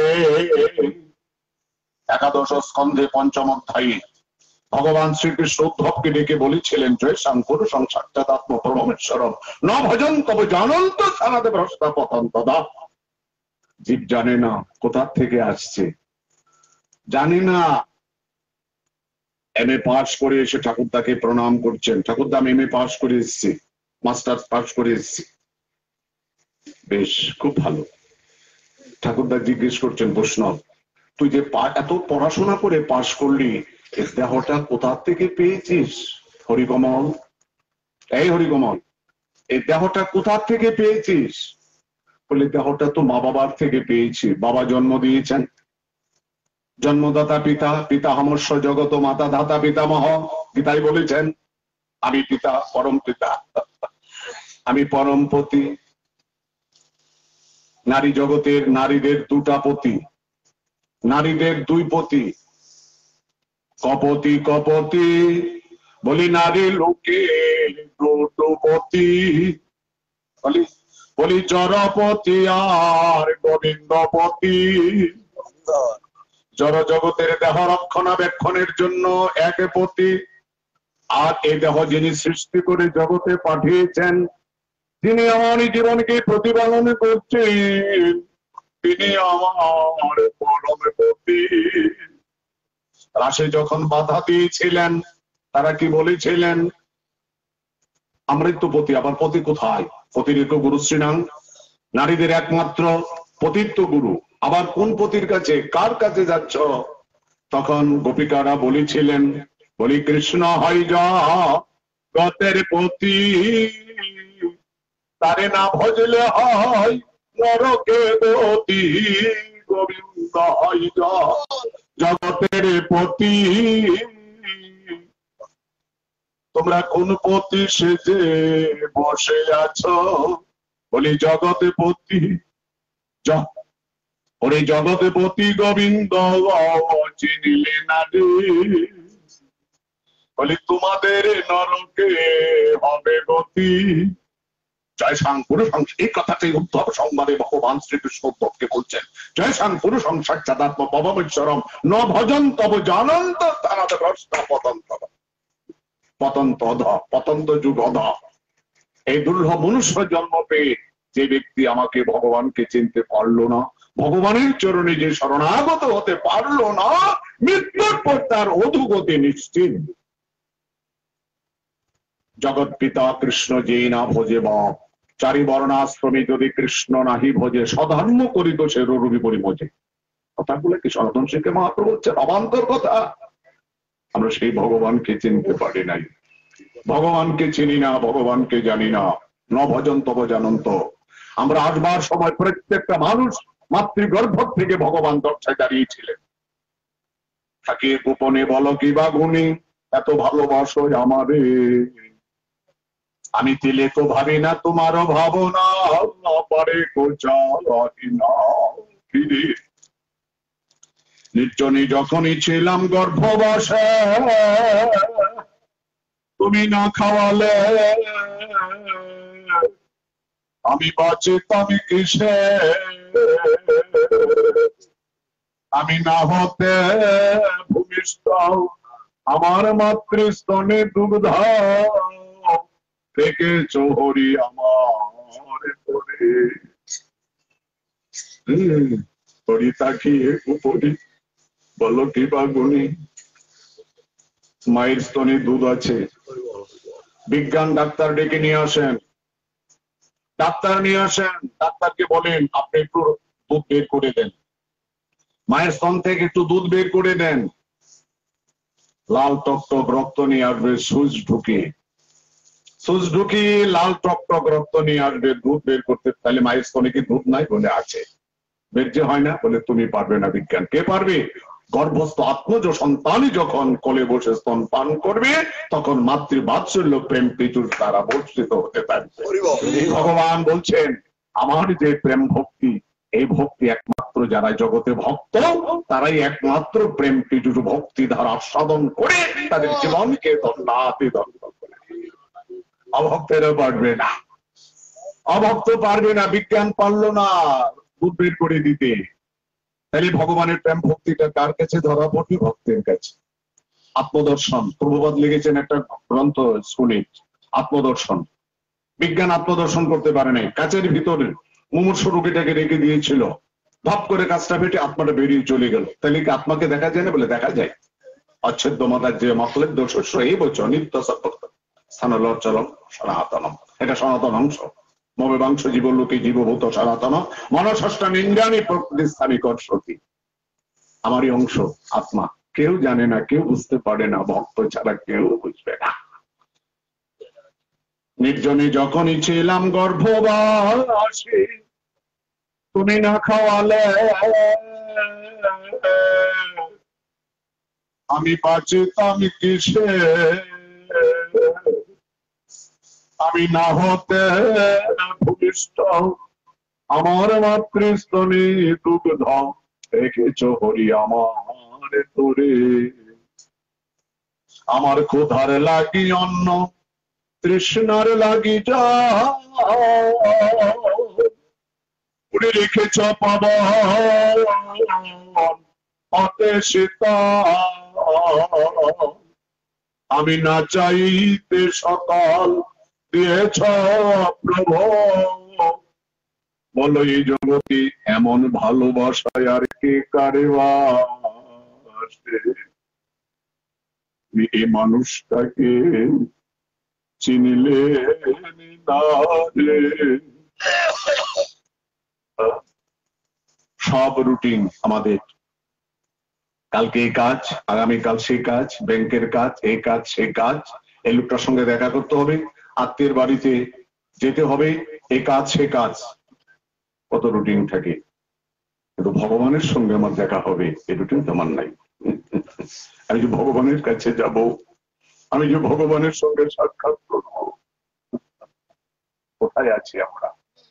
এই জগৎটা কোথায় আছে জানি। তাই ভগবত গীতা আমরা আলোচনা করেছিলাম কাল। এখানে একটা প্রশ্ন আছে, কপিধ্বজ, অর্জুন যে রথে যুদ্ধ করেছিলেন এর রথটার নাম হলো কপিধ্বজ। আপনারা জানেন, আমাকে এক ভক্ত প্রশ্ন করেছেন কপিধ্বজটা কি। কপিধ্বজ হলো রথটার নাম। অর্জুন যে রথে যুদ্ধ করেছিলেন, অর্জুনের রথের সারথী ভগবান শ্রীকৃষ্ণ, যে রথে তিনি আরোহণ করে যুদ্ধটা করেছিলেন, কপিধ্বজ। এখানে কপিবতী হনুমান উপরে বসা ছিল কেন? অর্থাৎ কৃষ্ণ কমল পুষ্প গঙ্গার জলে ভেসে যাচ্ছিল, এই পুষ্প এনে যুধিষ্ঠির মহারাজ দ্রৌপদীকে দিলেন। দ্রৌপদী শিব পূজা করে আনন্দ পেলেন, কিন্তু মনের মধ্যে একটা খটকা লেগে আছে, আমি তো শিব পূজা করেছি, আমি তো গোবিন্দ পূজা করি নাই। তিনি পুনরায় যুধিষ্ঠির মহারাজকে অনুরোধ করলেন, আমাকে আবার তুমি কৃষ্ণ কমল পুষ্প এনে ব্যবস্থা করতে হবে, আমি কৃষ্ণ পূজা করব। তখন সংবাদ দিয়ে জানলেন এই পুষ্পটা পাওয়া যায় হিমালয়ের পাদদেশে। হিমালয়ের পাদদেশে পুষ্পটাকে পাওয়া যায়। তখন কাকে পাঠানো যায়? শক্তি সম্পন্ন ভাই ভীমকে পাঠালেন। 10,000 হাতির বল যার গায়ের মধ্যে, ভীমকে পাঠালেন, যা তো যা যা একটু পুষ্পটা ব্যবস্থা করে নিয়ে হিমালয়ের পাদদেশে পাওয়া যাচ্ছে, আমি সংবাদ নিয়ে এসেছি, তুই যা। ভাইকে পাঠালেন। আচ্ছা, এখন ভীম এসে দেখছেন 1000 বানর বসে আছে, গেটে পাহারা দিচ্ছে। যেই চড়থাপড় আরম্ভ করলেন, সব বানর পালিয়ে চলে গেল। ভীমের ভয়ে সব বানর পালিয়ে চলে গেল। ভিতরে প্রবেশ করতে গিয়ে দেখছেন অর্ধমৃত একটা বানর পড়ে আছে পথে, রাস্তার মধ্যে। অর্ধমৃত একটা বানর রাস্তার মধ্যে পড়ে রয়েছে। বলছেন, উঠ, পথ দে, রাস্তাটা ছেড়ে দে, সরে যা। বলছে, ঠাকুর, ভীম ঠাকুর, আমি না অসুস্থ, নড়াচড়া পাচ্ছি না, আমি নড়তে পারছি না, তুমি একটা কাজ করো, আমাকে একটু উঠিয়ে সরিয়ে সাইড করে তুমি চলে যাও। 10,000 হাতির বল একটা পা ধরে টেনে কিছুই করতে পারলেন না। কত কুইন্টাল ওজন যে হয়ে আছে, ভীমের ঘাম ছুটে গিয়েছে। বলছে, না, তুমি তো প্রকৃত বানর না, এত শক্তি তো বানরের মধ্যে না, আমার 10,000 হাতির গায়ের বল আমার মধ্যে রয়েছে, আমি তো কাউকে পরোয়া করি না। মহাভারতে দেখলেন না ভীমের যুদ্ধ, কি পালোয়ান। তাহলে তুমি কে? আমি তোমাকে একটু নাড়তে পারছি না, তাহলে তুমি কে? কোন বানরটা তুমি? কে তুমি? পরিচয় দাও, আমি তোমার কাছে পরাস্ত, আমি তোমার চরণে শরণাগত। পরিচয় দাও, ওগো পরিচয়টা দাও। এমন সময় পবননন্দন হনুমান দাঁড়িয়ে ভীম ঠাকুর অভিমান নিয়ে আসছ? এই তুমি পঞ্চপাণ্ডব ভগবানের প্রিয় ভক্ত, জেনে রেখো ভক্তের হৃদয়ে কোনোদিন অভিমান ঠাঁই পায় না। অহংকার, হিংসা, অভিমান জীবনে পতনের মূল। কোনদিন মা করু ধনজন যৌবনং নিমিষাৎকাল হরতে স্থূপম। তুমি যৌবনের অভিমান করছো, পুত্রকন্যার অভিমান করছো, এক মুহূর্তের জন্য জীবনের কোন বিশ্বাস গ্যারান্টি নেই। আজ আমাকে এইভাবে দেখতে পাচ্ছেন, কালকে বিছানায় পড়া প্যারালাইসিস। এক মুহূর্তের মধ্যে জীবনের গতির পরিবর্তন। এখানে কি আছে অভিমান করবার মতো?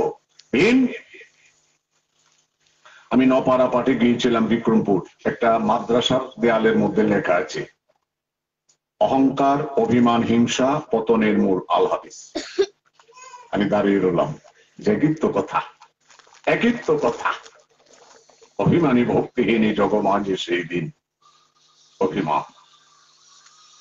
আমার পরম শ্রদ্ধ পূজ্যপাদ মিঠু চক্রবর্তী মহোদয় আমার ভাগবত পাঠে আসছেন। উনি, রঞ্জিত আমাকে বললেন, উনি অত্যন্ত শিক্ষিত লোক, অনেক উচ্চ শিক্ষিত লোক, উচ্চকুলীন শিক্ষিত লোক। উনি আমার এখানে আসার দরকারটা কি? ওনার যদি অভিমান থাকতো আমার এখানে আসতো? অভিমান যদি থাকতো এখানে আসতো? কখনো কখনো। অভিমানী ভক্তিহীনী জগমাঝে সেই দিন। অভিমানী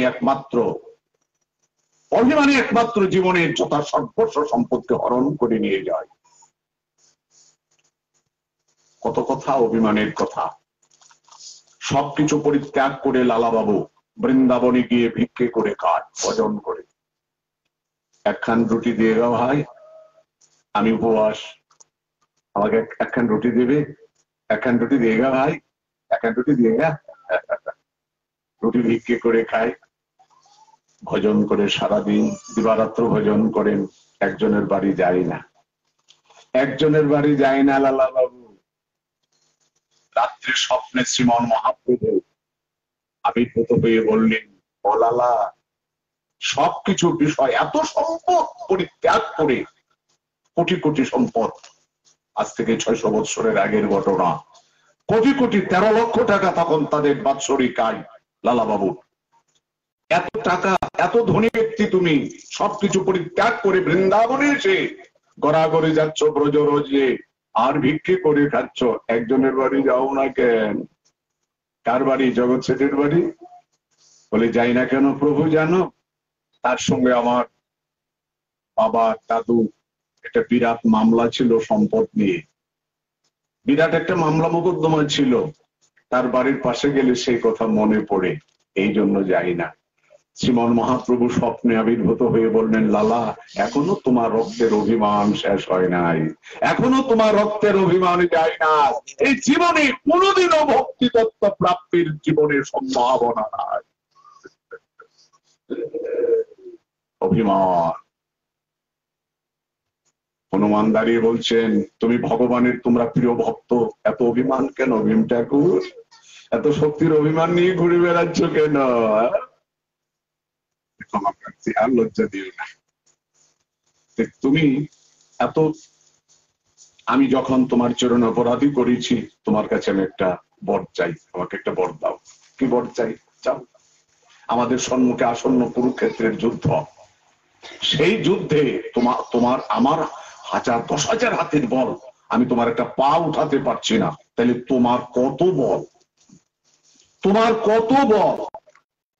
আমি আমার এই যুদ্ধক্ষেত্রে আমি তোমাকে চাইছি, আমাদের একটু সাহায্য করবে। হনুমান বললেন, আহা হা হা হা। হনুমান বললেন, তুমি আমার কাছে কি চাইলে? কি এটা কি সম্ভব? আমি লঙ্কায় গিয়ে কত অসুর দানব বিপাদিত করে আসছি, যাও যাও, আমি তোমার যে যুদ্ধ হবে, যুদ্ধক্ষেত্রে যে রথটা থাকবে না, সে রথের উপরে আমি বসে থাকবো। যখন যুদ্ধ আরম্ভ হবে, উপর থেকে আমি হুঙ্কার করলে বহু লোক কি হবে, সেন্সলেস হয়ে যাবে। তোমার যুদ্ধ করতে আরাম হবে, সুবিধা হবে। আমি এইটুকু তোমার, এই জন্য এই অর্জুনের রথটার নাম হলো অতিধ্বজ। যুদ্ধ হয়ে গেল, ভগবানের উপদেশ হয়ে গেল। হনুমান ধপ করে নেমে চরণে প্রণাম করলেন। ভগবান বলছেন, এতদিন আমি উপদেশ করলাম, তুমি কোথায় ছিলে? বলে, তোমার মাথার উপরে। আমি সবাইকে এইভাবে উপদেশ দিয়েছি, অর্জুনকে লক্ষ্য করে, জগৎকে, আর তুমি এত উপরে ছিলে। আমি অবসম্পাদ করছি, তুমি ভূত দেহ প্রাপ্ত হও, ভূত দেহ প্রাপ্ত হও। তাহলে আমার কি অবস্থা? আমার মুক্তির পথটা, বলে একটাই মুক্তির পথ আছে। এই যে উপদেশগুলো তুমি শ্রবণ করেছো, শুনেছো তো? বলে, শুনেছি। বলে, তুমি তার টিকা রচনা করে জীব জগতের উপকার করবে। যদি করতে পারো, তাহলে ভূত দেহ থেকে তুমি মুক্তি লাভ করতে পারবে। এই ভূত টিকা আজ থেকে 40 বছর আগে এই টিকা পড়েছিলেন শ্যাম সুন্দর বাবাজি মহারাজ রাধাকুণ্ডে। ওনার পাঠ থেকে শুনেছিলাম। তখন উনি যখন কাশিতে পড়াশোনা করতে গিয়েছিলেন, এই তখন এই ভূত 1800 টাকা তখনকার সময় দাম ছিল এই ভূত টিকা। এটা কিভাবে আসছে? বিরাট এক বইয়ের ঘর, ঘরের ভিতরে বইটা ঢুকে আছে, একটা কাগজে লেখা আছে, এটা ভূত টিকা সম্পন্ন ভগবতী গীতা, এটাকে প্রিন্টিং করে জগতে প্রচার করো। হনুমানের দ্বারা লিখিত। খুব পাণ্ডিত্যের প্রয়োজন এই টিকা পড়তে হলে, জানি তাই অনেক কথা। ভগবান শ্রীকৃষ্ণ আসবার সময় অর্জুনকে বলেছিলেন, আমি নিরস্ত্র থাকব, আমি নিরস্ত্র থাকবো, যুদ্ধে কোনো অস্ত্র ধারণ করব না। তাই বলেছিলেন না, আমি যুদ্ধে অস্ত্র ধারণ করব না, তাই তো বলেছিলেন। বিষ্ণুদেব বলছেন, আমি যদি তোমার ভক্ত হয়ে থাকি, তাহলে আমিও প্রতিজ্ঞা করলাম এই যুদ্ধ ক্ষেত্রে তোমাকে অস্ত্র ধারণ করিয়াই ছাড়বো। 10 দিনের দিন, 10ম দিনে যখন যুদ্ধ চলছে, অর্জুন আর ভীষ্মের যুদ্ধ, অর্জুন আর ভীষ্মের যুদ্ধ চলছে, কেউ কাউকে হটাতে পারছে না। কিন্তু ভীষ্মদেবের কাছে অর্জুন কিছুই করতে পারল না। ভীষ্মদেবের বাণাঘাতে অর্জুনের বাণ খণ্ড বিখণ্ড হয়ে পড়ে গেল, রক্ত, সারাটা শরীর রক্তাক্ত হয়ে পড়ল। অর্জুন চিন্তা করলেন, আজকে আমার মৃত্যু নিশ্চিত। জয় রাধে।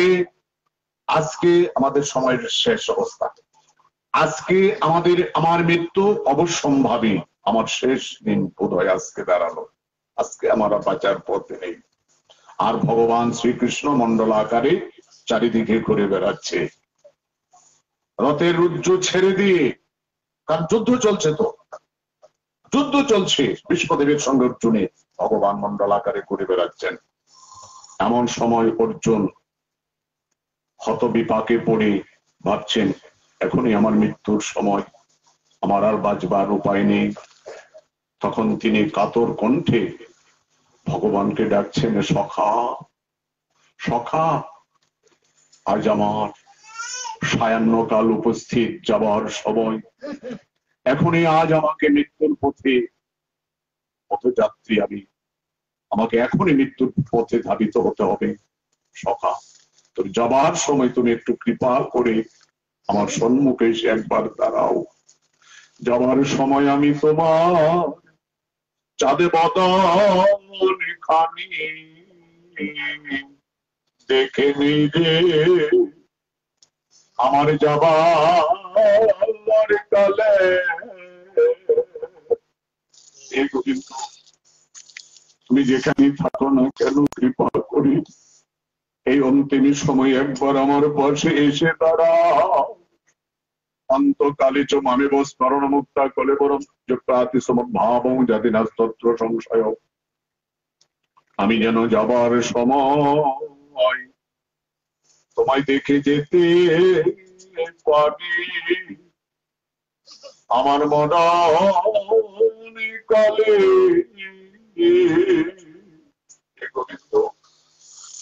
কাতর কণ্ঠে অর্জুনে যখন শ্রী ভগবানেরই চরণে শরণাগত, বিষ্ণুদেব প্রতিজ্ঞা করেছেন, আমি যদি তোমার ভক্ত হয়ে থাকি বা ভক্তের আবাসও হয়ে থাকি, আমি প্রতিজ্ঞা করছি তোমাকে এই যুদ্ধে অস্ত্র ধারণ করেই ছাড়ব। তাড়াতাড়ি করে ভগবান চেয়ে দেখলেন অর্জুনের বিপদ, মহাবিপদ, আসন্ন মৃত্যুকাল উপস্থিত। ভগবান প্রতিজ্ঞা, নিজের প্রতিজ্ঞা ভুলে গিয়ে রথের ভগ্ন চক্রকে ধারণ করে উদাত্ত ভাবে বজ্রকণ্ঠে ভগবান এসে সম্মুখে উপস্থিত। ভীষ্ম, ভীষ্ম, আমি এখনই তোমাকে নিপাতিত করে দেব। তুমি আমার সম্মুখে আমার ভক্তকে নিপাতিত করতে চাইছো। আমার যে প্রতিজ্ঞা রয়েছে, ক্ষিপ্রং ভবতি ধর্মাত্মা শান্তি নিগচ্ছতি কন্তে প্রতিজানি নমে ভক্ত প্রণস্তুতি অপিচেত সুতরাচার ভজতে মামনন্য ভাব সাধুরূপ সম্মতব্য সম্যক ব্যবচিত এসে ক্ষিপ্রং ভবতি ধর্মাত্মা শান্তি নিগচ্ছতি। আমার চরণে যদি কেউ ভক্তিমান হয়, ভগবানের প্রতিজ্ঞা অর্জুনকে বললেন, তুমি জগতে প্রতিজ্ঞা করে জানাও, আমার চরণে যারা শরণাপন্ন আমি তাদেরকে সর্বান্তকরণে রক্ষা করে থাকি। আমার ভক্তকে আমি বিনাশ হতে দেই না, আমার ভক্তের হৃদয়ের প্রেমটাকে আমি বিনষ্ট হতে দেই না। জগৎকে তুমি জানিয়ে দাও, জগৎকে জানাও অর্জুন। দাঁড়াও, এক্ষুনি আমি তোমাকে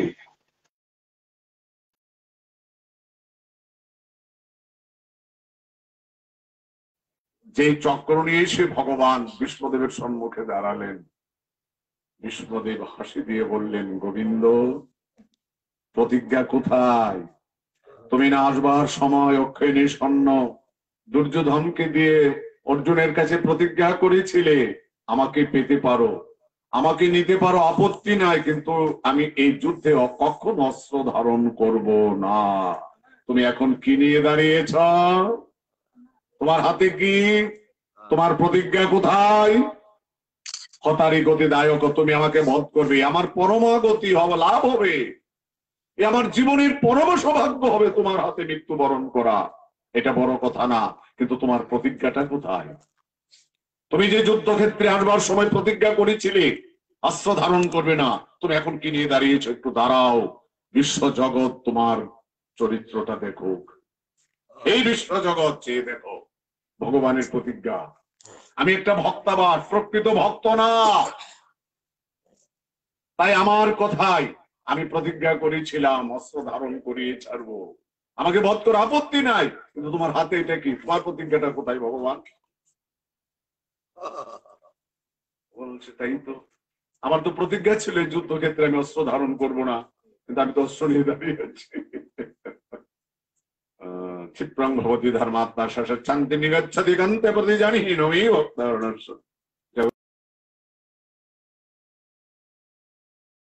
তারা বিনাশ হতে পারে না।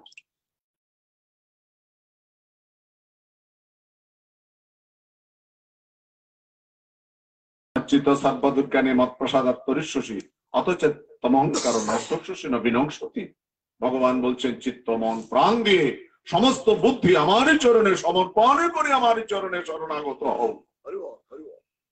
মচ্চিত্ত সর্বদুর্গানী মত প্রসাদাত্তরিশ্বসী, যদি আমারই চরণে একান্ত শরণাগত হতে পারো। 1 ঘন্টার জন্য ঠাকুর ঘরে বসলাম, এটা শরণাগতি না। আমার যা কিছু সব দিতে হবে তা আমি জানি, আমার বিত্ত সকল আমার যত বাণী, আমার যা আছে সব আমি তোমাকে উজুর করে দেব। 1 হাত দিয়ে দ্রৌপদী ডেকেছিলেন, আমরা 2 হাতে হরিনাম করি, অনেকে হাত তোলে না, অনেকে হাত তোলে না। আমার নিতাই গৌর 2 হাত তুলে, নিতাই গৌরকে এইভাবে আছে, কোনোদিন দেখেছেন? ডাকছেন নিতাই গৌর 2 বাহু তুলে, এটা সমর্পণ, সারেন্ডার। 2 হাত তুলে পরীক্ষা মহারাজ যখন কলিকে বধ করতে চেয়েছিলেন, 2 হাত তুলে সারেন্ডার করলেন, আর মারতে পারলেন না। আত্মসমর্পণকারীকে অবদ্ধ, তাকে বধ করা যাবে না, না কিছু করা যাবে না। আর যদি না করে শেষ করে দিবে, শেষ করে দিবে। আর যদি সমর্পণ যদি থাকে, ক্ষমতা নাই কার, প্রতিপক্ষ পারবে, তিনি পরস্ত হয়ে যাবে। প্রতিজ্ঞা। দ্রৌপদী 1 হাতে ডাকছেন, সত্যভামা রুক্মিণী বলছেন, যাও এত বড় একটা ভরা সভার মধ্যে এমন একটা ভারতের সম্রাজ্ঞী নারীর ইজ্জতহানি হচ্ছে, তোমার কলঙ্কের সীমা থাকবে না, চুল কালি তোমার মুখের মধ্যে ভক্তরা দিয়ে দিবে, তুমি যাও শিগগির।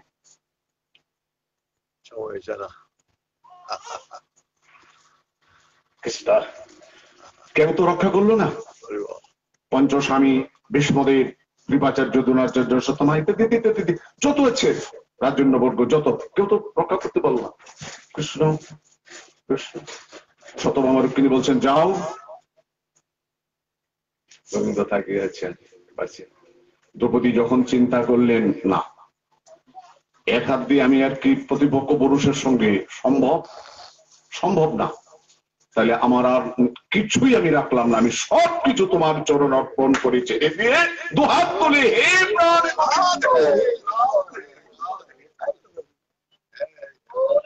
আসনে আর ভগবান নাই।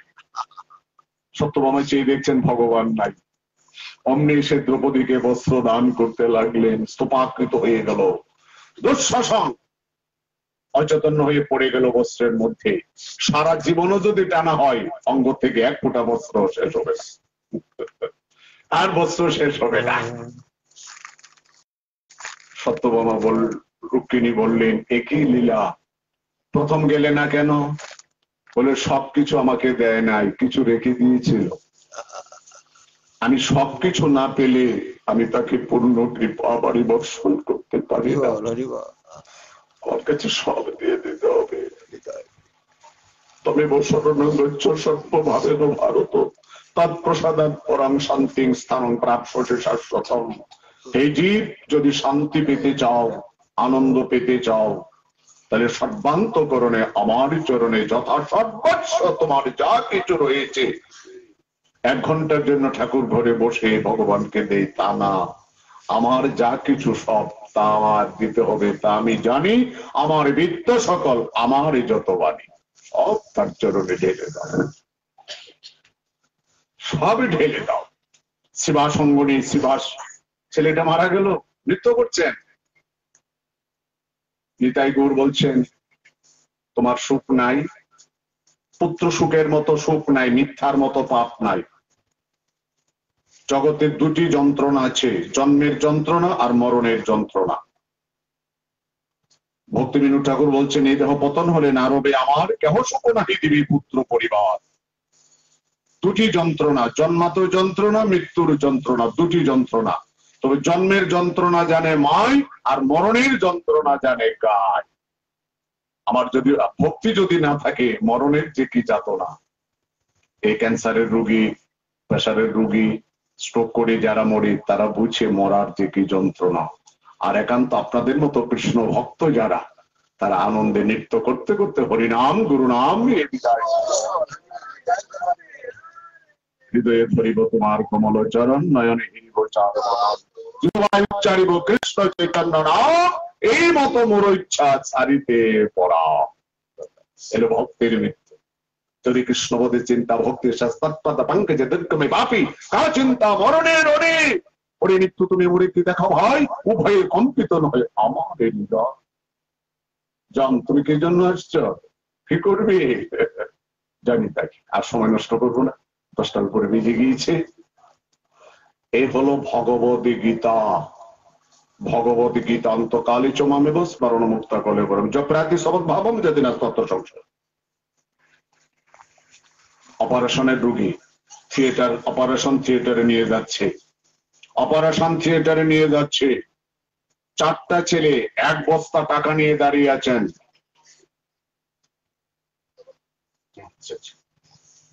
ডাক্তার বলছেন ডাক্তার বলছেন সময়টা বেশি হয়ে গেল।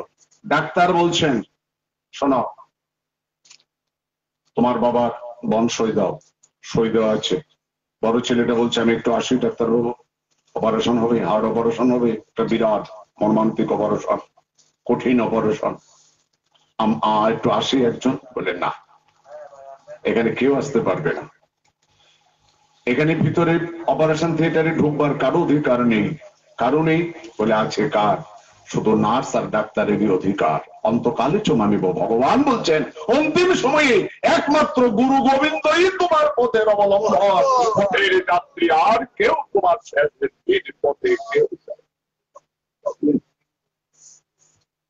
আগামীকাল আমরা ভক্ত চরিত্র আস্বাদন প্রয়াসী। আগামীকাল ষষ্ঠ অধ্যায় রঘুনাথ দাস গোস্বামী পাদের চরিত্র কথা।